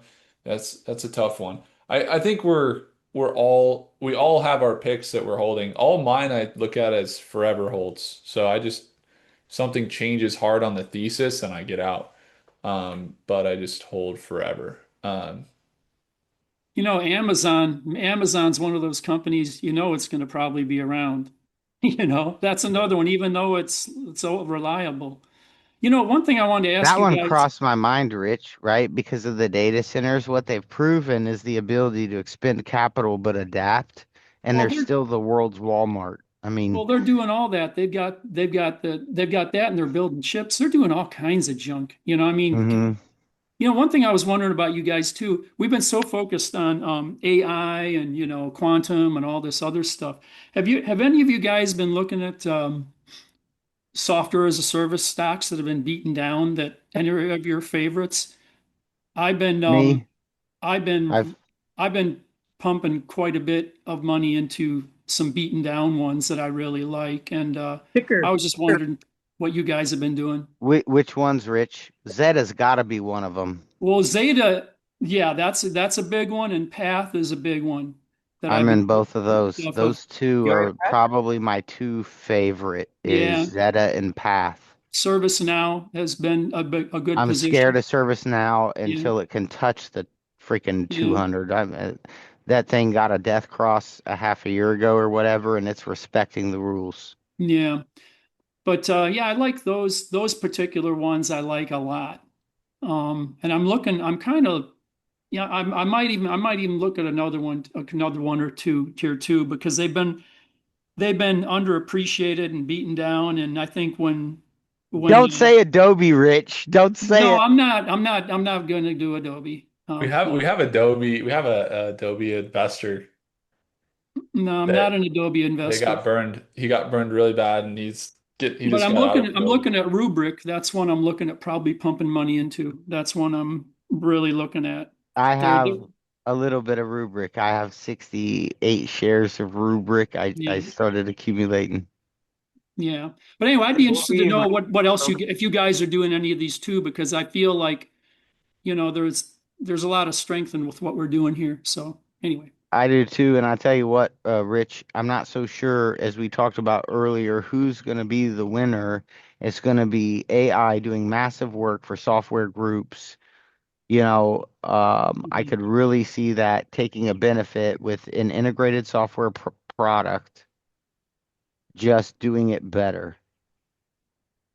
I think most SaaS companies are in extreme danger.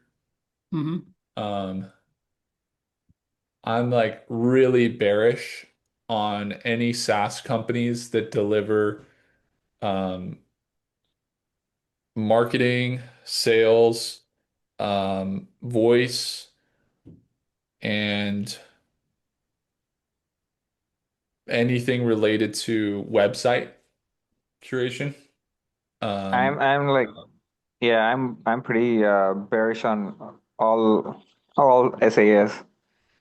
yeah, me Like, too. I think the only ones that are going to survive are the ones like I'm tremendously bearish. After AI, I'm just I've seen what it looks like on the other side as a software as a service founder, and I think the only advantage that that companies will have because so much data has been already out on the internet, right? That you can make beautiful websites, you can do voice, you can do all that stuff. The only moat that software companies are going to have because um, Amazon or Google or Microsoft or any of the AI companies should be watching out for Claude, watching out for Anthropic that can spin up a SaaS for anybody in a second. They just ask the solution and it creates it for them. Um, is I, that yeah, the AI agents are like gonna replace the SaaS.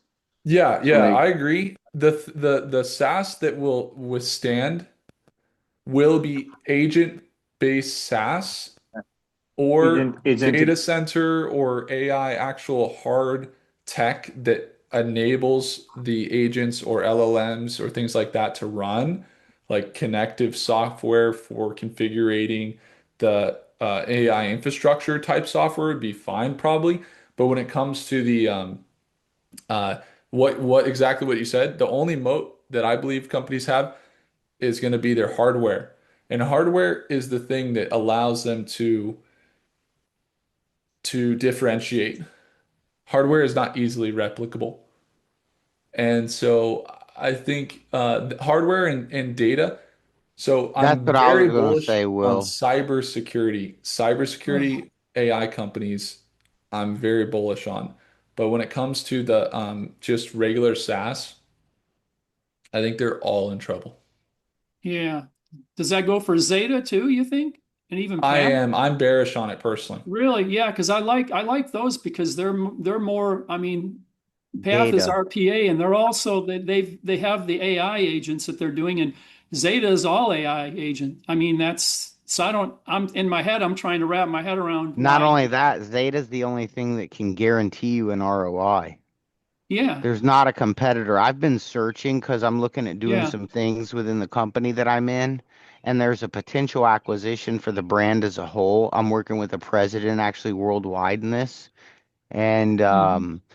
Zeta is the only group I've found that will guarantee your ROI for every dollar that you spend, and then you get their agent. But they also house the data of the companies that they're within. I'm not selling this stock to anyone. Yeah, I'm me just telling neither. you that the data is captive. Yeah, Yeah. this is not financial advice, blah, blah, blah. Yeah. I Yeah. think that's probably the thing that could separate them is if there's immediate ROI for end user. Yeah. But you have to think about it this way. If they're guaranteeing ROI, it's because they want to get sales. I get it. And maybe that's not why. Maybe it's because they truly can really guarantee ROI.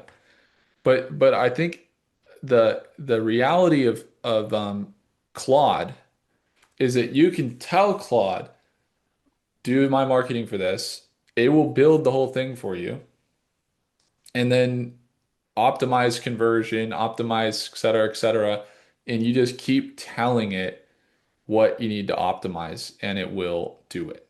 So it's like they're competing with that. So like You we're think competing at prophecy with AI companies that allow you to then deploy agents to go do research on stocks for you.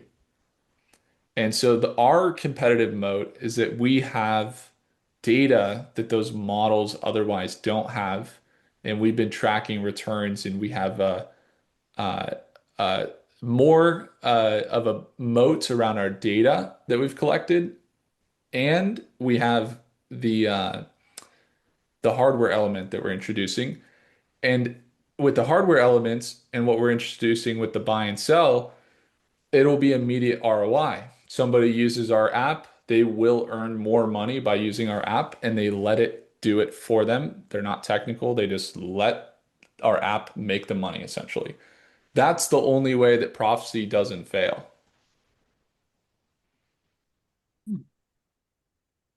Interesting. The reason That's a good. That's pretty cool. Will, the one thing I That's liked why about I'm Zeta, here. That's how I got here, was the that's idea that that's what we would build here. the one thing I liked about Zeta that got me going when I started buying them. They had where they beat and raised 18 quarters in a row, and that Yeah. they just this is their 19th quarterly they just did where they beat and raised, their earnings and stuff like that. So the other companies Top can't say 200, that. top 2000, only the largest 2000 companies Yeah, in the world, Rich, also. So yeah, you can do what Will said, but they have every data for all the transactions since they were integrated into these yeah, companies. They know that they'll say the average 34-year-old, returns this many times until they're 57 before they stopped calling. Their data lake is so massive. I AI is really far away from building that data lake for these specific clients. I'm talking Walmart, McDonald's. I mean, these are their clients. They're the 2000 largest companies in the world, and they're trying to make it where they can reach down a little bit, but it's incredible. I Yeah, mean, they could they're they could have a lot. I mean, it sounds like they have a lot more moats. they do than most SaaS. I'm not all about most SaaS, My but yeah. that Me neither. Yeah, yeah, and they if they have that data, because that's the thing is like if they know what converts, they've seen enough, they can train their AIs to basically spin up marketing materials and things that they know convert. That's that's what they probably are doing, and that's the magic sauce. Um, Will, you can actually say, uh, track my lifetime value of a customer. What's the youngest person that this product seems to be selling to at any volume, and then send these ads to these customers so that yeah, I can get them now, and then create a follow-up campaign to sell what's the next commonly most bought item. You can say that to that AI, and it runs now. yeah. Because what's interesting, and I'll leave it at this because they're doing great, and I don't want to discourage you guys at all. Is I look at AI as I'm not pursuing it, but like if we wanted to go get that solution, we could go get Zeta and go use them as a service, and then it would be in our hands and we could use that service. My theory is that AI companies that Zeta run on top of, like Claude, this is probably their back end and some other AI models, are going to be put, we'll just wait, and they're going to make their way into the hands of business owners. And business owners are going to say, build this, and it's going to be built. And I think their main competitor is going to be Claude and OpenAI and everyone else. Because if we think for a second that those companies aren't building out little divisions of finance and marketing and sales, and that they aren't having massive amounts of data that they're going to then just how Google deploys little products, all these big AI companies are going to deploy these products that are going to, yeah, just heavily compete and the I distribution's there. I do think you're right, Will. I just think, if anybody's looking for a beaten down name, you're kind of looking into software, and specifically with Zeta for me personally, as it's kind of my favorite at the moment, and I do like Rigetti. Uh, be, uh, Man, it's right now they're integrated into these companies and they privately hold their data. Like Mhm. Anthropic will have to begin to aggregate data. They have this now. So you can try to build alongside of them and spend the next, you know, uh, uh, uh, 60 months aggregating your data lake, but you don't have their already integrated data lake that's been sitting there with these customers for 2 decades, 3 decades. And that's tough to compete with. It's actually been able to learn the life cycle of customers, things like that. Right. Yeah. Yeah. I mean, So that not sounds, 20 years from now, I think you're right, but 3, 4 years from now, yeah. Yeah, that sounds pretty enticing. I really like I like the theory, and I'm definitely not. saying that it's a monopoly and no companies can compete. Um, I'm not saying that, but I do think they're Re- uh, Regarding this, I would like to add. So, like, this is the bigger companies are called like LLMs, large language models, but the smaller ones are called like small language models. So, like the small language models that are doing everything like in house, that have the data and are building from the ground up, they're gonna succeed. Like, in most cases, but only if they're building it like from the ground up. Uh, if they're just like a wrapper around one of the bigger ones, then I don't think they're gonna exist for a long time. If the yeah, parent company decides, yeah. it's Sid, like is what you when mean when you say small language model, do you mean like non-anthropic and non-grok Their own or foundational model. So oh, yeah, uh-huh. yeah, Okay. that they've designed and created that's based on their like we have our own model at Prophecy, for example. And We that's a small language model? yeah, like we're developing our own actual model. It's like a Hmm. yeah, and it uses we train and we've gotten a ton of data kind of mining in a way using other models, which has been really great. But you're what he's saying is if you have a company that just kind of, for example, I'll give you an example. Like there's a company that introduced a similar feature to Zeta where you could talk to it and say, send out an email every day at or every Tuesday or Monday at 1:30 p.m. and then it will build the automation and make sure that you all get the email every week and it builds it.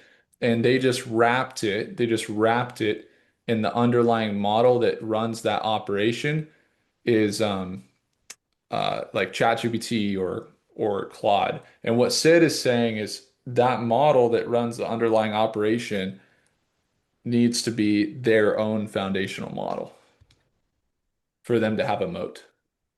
Is that right, Sid? yeah, uh, that's that's perfect. Basically, there are many startups that are coming up, and many of them, like after surviving for a few years or like even months, uh, Claude just drops a new version and they're out of business, or ChatGPT or someone like drops a new model and they're their whole startup is gone. Yeah. Yeah, that's why we don't really try and compete on AI chat at Prophecy because we just use we compete on projection outcomes. That's the only thing we're tuning constantly, or injecting with our data. So that's if the outcomes are good, like if Zeta continues to bring great outcomes and serve the marketplace, they'll be compensated. But yeah, like you said, as long as people don't say, "Oh, I could just do this with Claude." Will, when you say you're training these models, is what you're saying that you actually have these are the models you're working through, and then you're aggregating those models and training them in your own software. So you're trying to use Grok Meta, blah, blah, blah, feeding all of those models into your software platform, the data from their models to help them improve within your model. Yeah, yeah, we do. We that is one facet of what we do. 100%. Okay. I was just trying to understand, like, because it was my understanding that that's just what those are as they sit. And you were just saying this is what Grok would say. Oh no. No, no. Um, no, if that was the case, then people would just use the model on its own. No, we actually um we have our own model that we've been working on for quite some time. And we also have the data source, um, all the data source vault essentially of all of the data sources that we have uh, gathered to be able to strategically give it to the model. Like it all started when you would use Grok and it wouldn't give you real-time data, or you would use OpenAI and it wouldn't tell you the actual price of the stock. It would say, "Oh, we're a week too late," or "We're a month out of date." And so that was the thing that sparked prophecy initially was that, oh, these models aren't working with the newest and best real-time data to be able to accurately assess stocks. And that's exactly where it all started. That's what got us rolling. Eh, Yeah. So now we have the capability of the models as they improve, paired with all of the work we're putting into the financial data sources, along with our data that we collect from what we see the models perform with that data. That's how we're able to. That's how we're able to uh, essentially improve. Fair enough.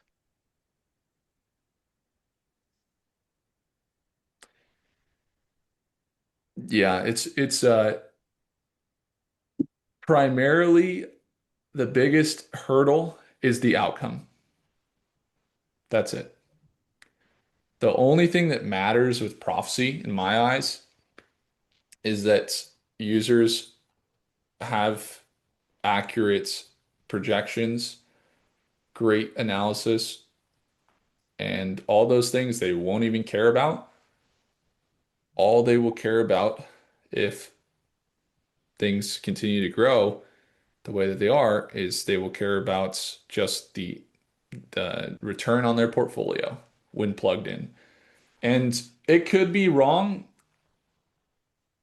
It could be like similar to how OpenAI started, and that OpenAI started and Sam Altman was thinking that um like AGI was the goal and that like everything they're doing is betting on AGI.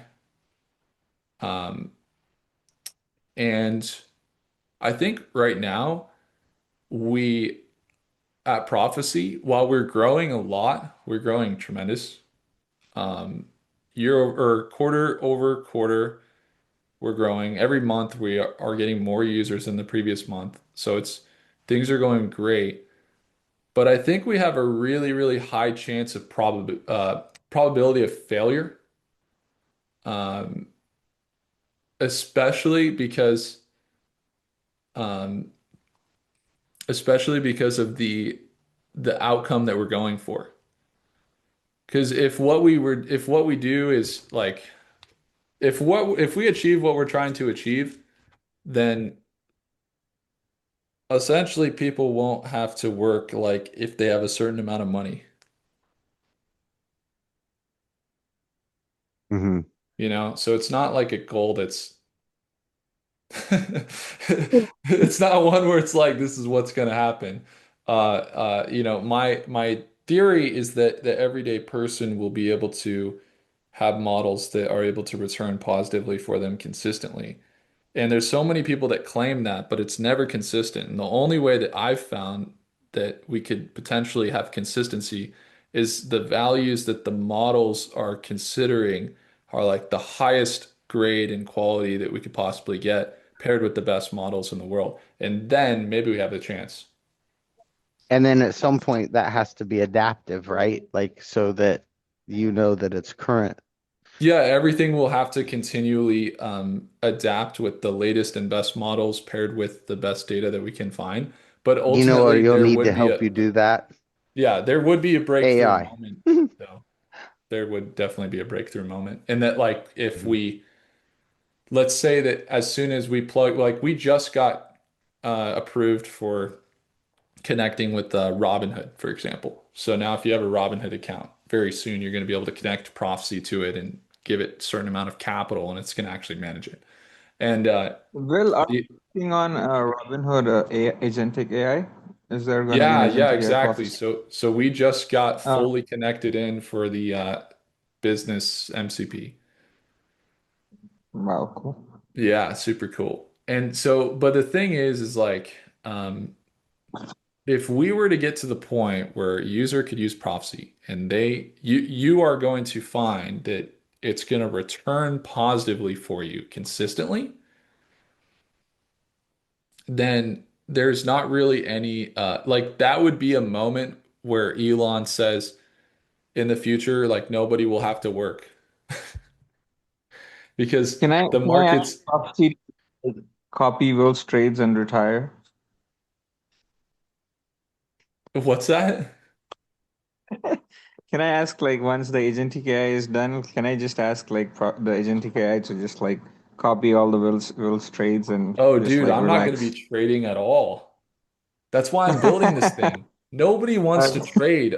Nobody actually wants yeah, to trade. People think they want to trade, but they don't actually. They They actually just want just the want result. to have like they want a machine that yeah, makes them money consistently and that they can enjoy their life. Nobody wants to be in front of a screen all day. Like that's why yeah, I'm that's doing true. it.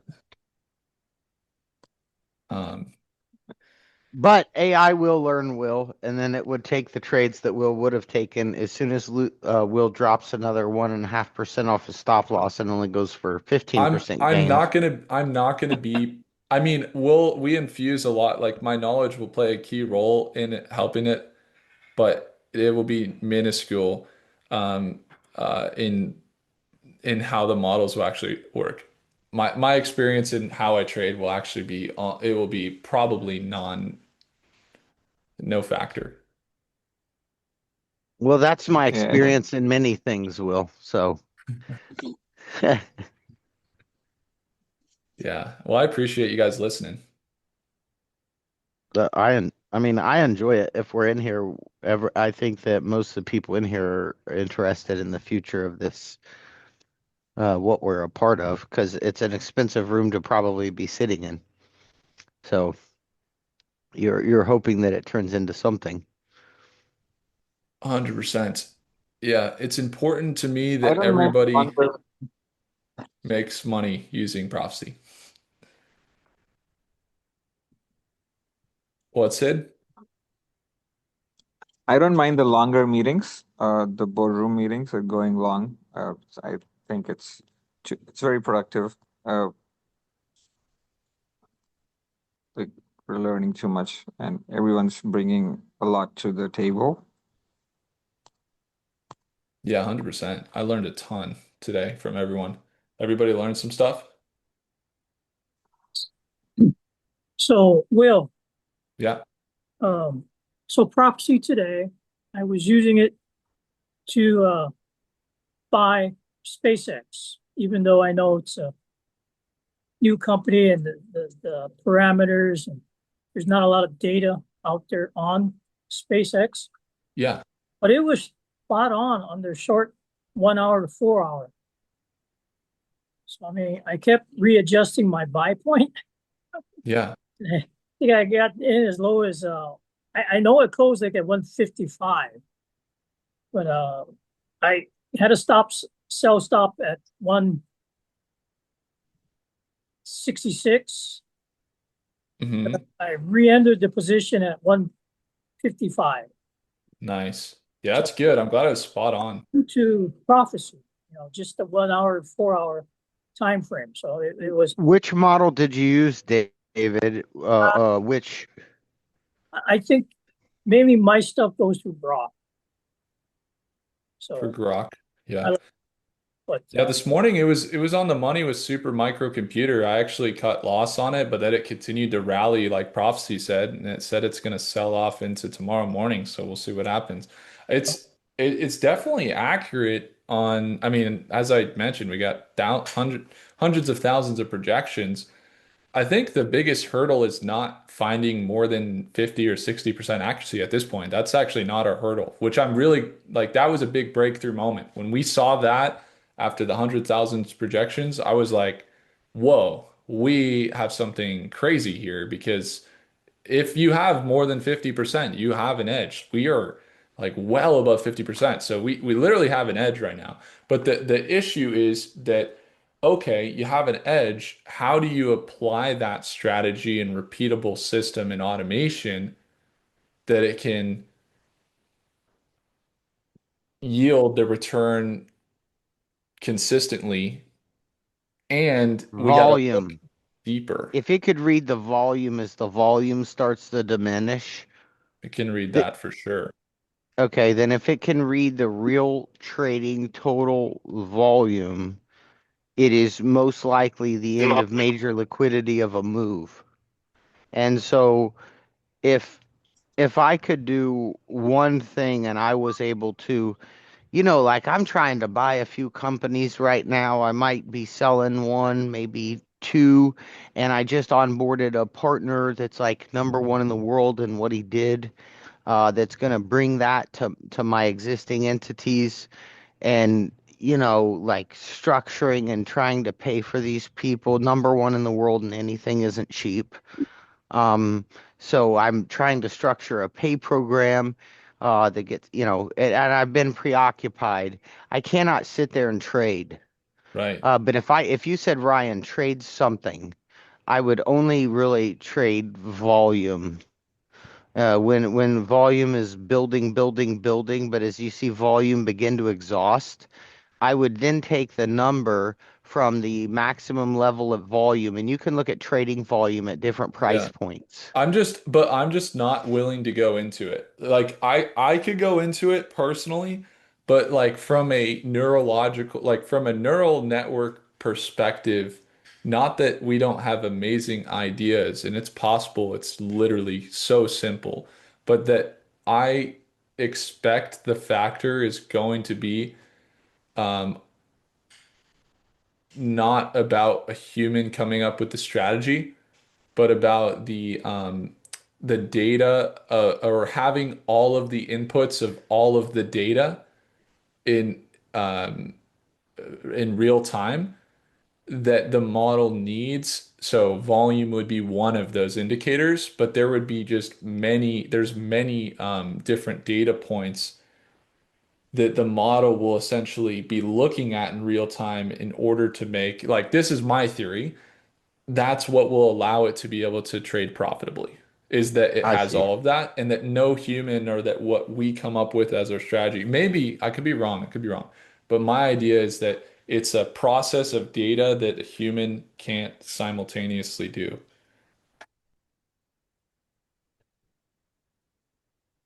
That's my So, theory. since you guys were talking about SpaceX, actually, I was reading something. I think it's useful for anyone investing in SpaceX. So they only have released with 5% public trading uh, for the market for the IPO, and they have a clause saying that if for 5 trading days, the stock trades above 175.50 or something for 5 trading days, it's going to unlock more 15%. So I think people should be watching out for that one. For a big sell-off. I think yeah, like from 5% to 15%, I think that might be trigger a big sell. Did it hold above Um, 170 for 5 days? it was there for four. Um, did Was the it number wasn't there to 170, Sid? 175, 175.9 or like some digit, 175 point. Because the market is going to be forced to start buying. I think somebody smart thought this out, and the thinking is that retail as current investors Index. start to sell, indexes Yeah. are forced to buy, and there's a compensatory effect where as these larger IPOs enter the market, they may not have the same dives that they used to have Mm-hmm. after IPO because most IPOs were so lowly valued that they did not have to um, um, Care about. be purchased by the indexes, right? And so, in a way, the wealthy people of the world, if you think about it, and they say when you look for the answer, just follow the money, right? And maybe everybody knows what I'm thinking because it just seems, you know, it's sensible. But it's like, why would they allow these massive companies to IPO this way and then make the indexes buy them? Well, if you think about who controls the government, in all cases, the government is really controlled by the lobbyists, right? And so lobbyists bring millions of dollars to the campaign, you get elected officials, blah, blah, blah. And so what I think happens is they create these things and they're these monetary zones. And for these special few companies like Anthropic or SpaceX, as the really wealthy people who put their money up behind these elected officials, they want to cash out some. And so then they forced the indexes now to buy them instead of making them wait that period so they can pull their liquidity out. And so I think they're trying to keep those IPO massive dumps while the super wealthy extract some of the liquidity from the IPO and force the indexes to pull the number then back up. And So we'll you're saying the indirect effect of the indexes going up would give ultra wealthy the chance to sell those indexes. to sell their shares of the existing IPO'd company. Oh, I was thinking selling the index as opposed to selling the company. No, I don't think the index is going to sell it. I Hmm. think that the founders, the people who actually decided to give Donald Trump or Nancy Pelosi or Joe Biden or whoever your favorite or least favorite politician is, I think the people who decided, the founders, the executives, the whatever, that put the money into the lobbyists that allowed them to become trillion-dollar companies, they now get to exit with some of their liquidity while the indexes are forced to buy proportionately. You see what I Mm, mean? So the mm. index buys while the founders or high level or original people get to sell out some shares. Yeah, And it's yeah. really just a balancing act to stop the massive dump. Hmm. And so that's why I think because I was like, why the hell would they force people's retirement accounts to buy these stocks for all these hapless people, me being one of them, by the way. When I say these hapless people, there was no exclusions there, okay? I'm a lay person who's really good at like one or two things. Very much that's true. Because those Um, people are happy with their 8 to 10% per year returns. Right. And as long as the indexes purchase what the other guys sell, there's no massive drawdown or draw up or anything like that. It makes it less eventful. It makes America look like the place to launch businesses. So if I was a business, when I thought about it, I was the United States, and to me, our country is really a business and a set of values that we want to achieve like freedom of religion, freedom from religion, freedom of this and that, and life, liberty, and the pursuit of happiness, not the guarantee, but the pursuit, and all the things that people think of when they come to America. But let's say I'm a really successful version of that. I would want to IPO in America. I would want to come there and be a part of this market that would allow me to be rewarded, not launch this company and mire in mediocrity for 2 decades, and then all of a sudden explode 2 decades later, which is what's happened with a great many IPOs throughout the year. but I actually get to IPO, sell my shares, and of course the lockup period isn't the detriment that it used to be. I love that. You nailed it. Food for thought anyway. I mean, um, maybe I nailed The it, thought, fresh set of eyes, but I don't know. I got lucky a little bit and a little logic there. just to add up, SpaceX fell 16% today. It's at 156. I had a guess that it wouldn't go below 155 because that was like that. I So think when it'll go to 130.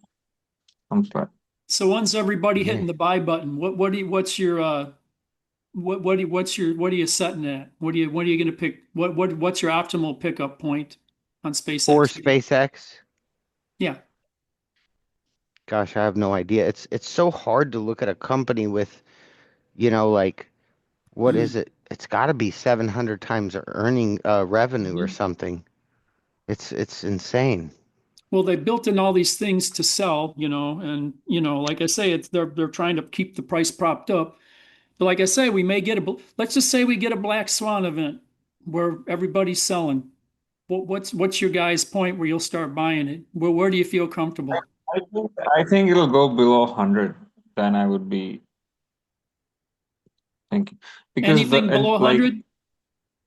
yeah, I think the entire first year of SpaceX. So the way they set up, usually like IPOs have like a 180 day, like lock period for like all the stakeholders.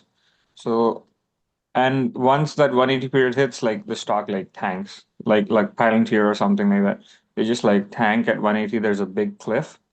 So Elon Musk basically he didn't want to have the big cliff at 180. So like he put up multiple levels. So the way he has done it is all the all the employees they have like set periods. So there's like five sell-off lock periods in the first year that they set up, and the stock is gonna keep unlocking every every quarter. So after the earnings, they're gonna there's even like an earnings bonus. So if the earnings are good, they're gonna unlock a bigger chunk. And after 1 year, I think on like 1 year of the date of IPO, Elon Musk's stock is unlocked. So even Musk can't sell his stock in the first 1 year. So if he wants to diversify or something, maybe back then, I think until then it's gonna have like fluctuations and it's not gonna go massive hype. I think at least when one of these periods come, basically volume, right? There are only 5% of Tesla stock, sorry, SpaceX stock is available in the market and it's trading at a premium. But I think like when 60% is available, it's gonna come like significantly down. And then I think it's a good time to like value it. Well, and no, I don't That's think everybody sells all at once either. yeah, but You they're know, gonna sell. yeah, Yeah, they're gonna there's somebody's gonna be gonna more want paid. volume, yeah, than the premium that is like But I then think the 150 is indexes still will buy. Robinhood predict like values the stock at like $67 or something. I know. I don't think we can pick it up there, but I tell you, it right now at its price, it's like 110 times price to sales. Fuck. That I, would I be, think I mean, SpaceX stock could get as low as like 40 or $50. I do. I really do think Yeah, so. And then it's gonna like get some news around a merger with Tesla, and then it's gonna start rallying, and then they're gonna merge it, and then they're gonna have a stabilization between Tesla and XAI and SpaceX at probably, I think the yeah, I don't I even think the know. At that merger. point, it starts to become slightly gimmicky, and you might not have the big opportunity of liquidity. And this was because like they've been looking for years and years and years to go, like, are they going public? Are they not going public? Now they're public. Everybody that's been holding for years, I don't think maybe they're thinking, yeah, I'm just gonna hold this, but I'm thinking they're probably saying this is a moment where I'll be able to get back into it later, but I'm gonna liquidate. Um, and we're gonna see like, But to integrate another company whose revenue or price to earnings is so terrifically off, I don't understand the value of you have two companies, like it feels like it's gonna have to sell down. yeah, exactly. No, that's my theory as well. Like any buys, I hold some SpaceX already, and I think it's similar to any DCA, dollar cost average is just make sure you go lighter on the most hyped times and heavier on the blood in the street moments. And we're not in a blood in the street moment right now. Are you No. guys looking at, I guess one of the things I'm wondering, are you guys looking at SpaceX as being a position that you would put as a long-term core position, like an Amazon or a Meta type of thing, where you're just saying, hey, I'm just going to keep putting buku bucks into this thing? Yeah, I would look at it that way over the next like I'm not heavy in it yet, but I think whenever we see very large corrections, I feel like we're going to see it. Maybe we don't, and I'll just continue to DCA at these levels like conservatively and just wait for that dip. But when the dip, if it does happen, then I'll go heavier. And it's a company that I think is, yeah, much longer time horizon. I really regretted I discovered Tesla stock and I had a friend that was investing in it right beside me in 2013. And I'm in California. I lived in California. It was right there. We saw the first Teslas in the world, and I didn't even do anything. So um, I don't know. I'm just maybe Elon reached his pinnacle and this is going to be his biggest net worth ever and he's going to sell down. But I don't know. I feel like it's not that case. I think it's just going to be up from here. It's just a long trek. You know, Yeah, he does. the only downside I can see, guys, right off the bat, and knock on wood, and I don't want it to happen, if something happened to Elon Musk where he was with us no longer, Oh, yeah. that's like the biggest thing. Because right now, people, you're getting a premium for like anything that he does. But if he's gone, it's going to be like, oh crap. You know, That's that's a true. huge, huge shoes to fill. Yeah. And I then think you got to that's think probably the about the biggest, direction of the company because he's the visionary behind all this stuff. that's the So biggest risk.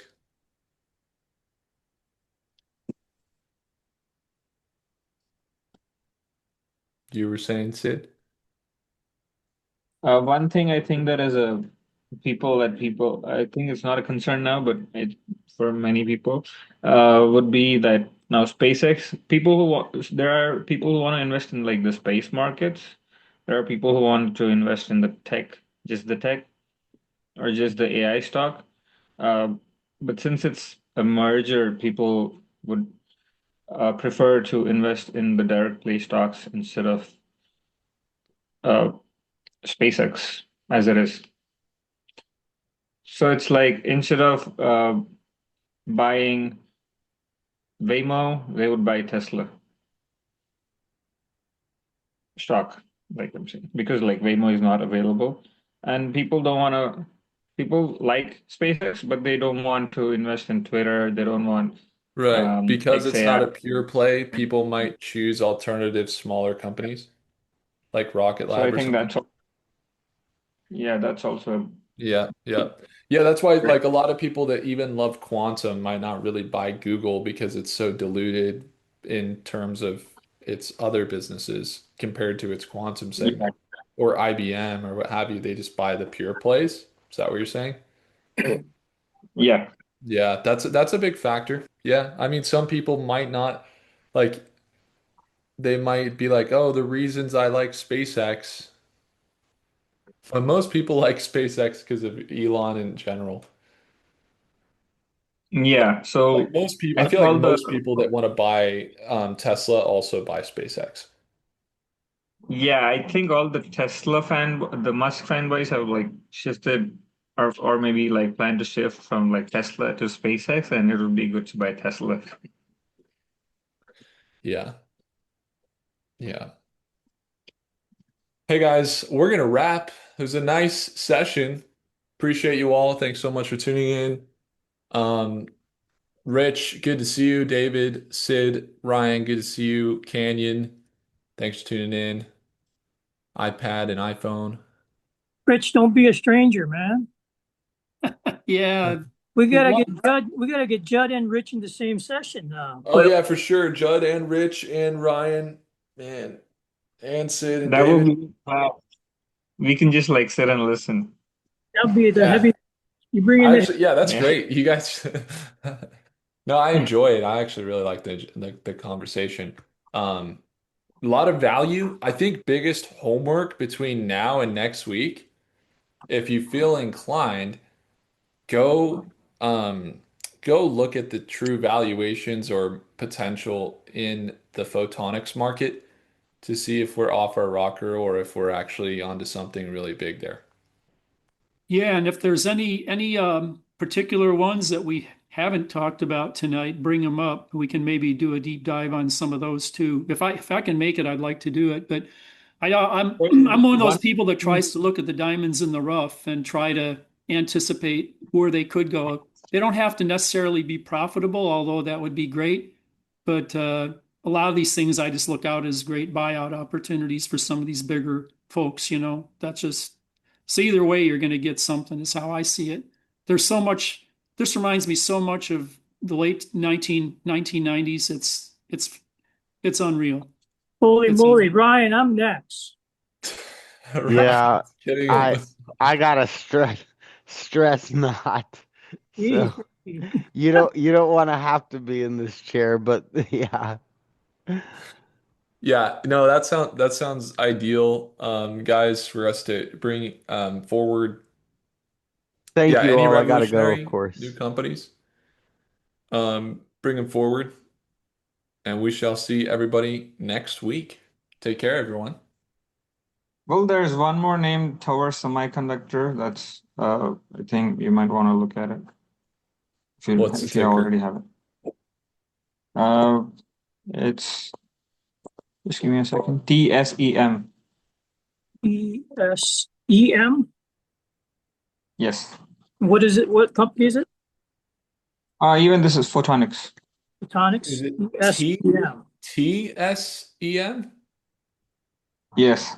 Okay, EM. great, guys. All right, we'll talk soon. Take care, everybody. Thanks, Sid.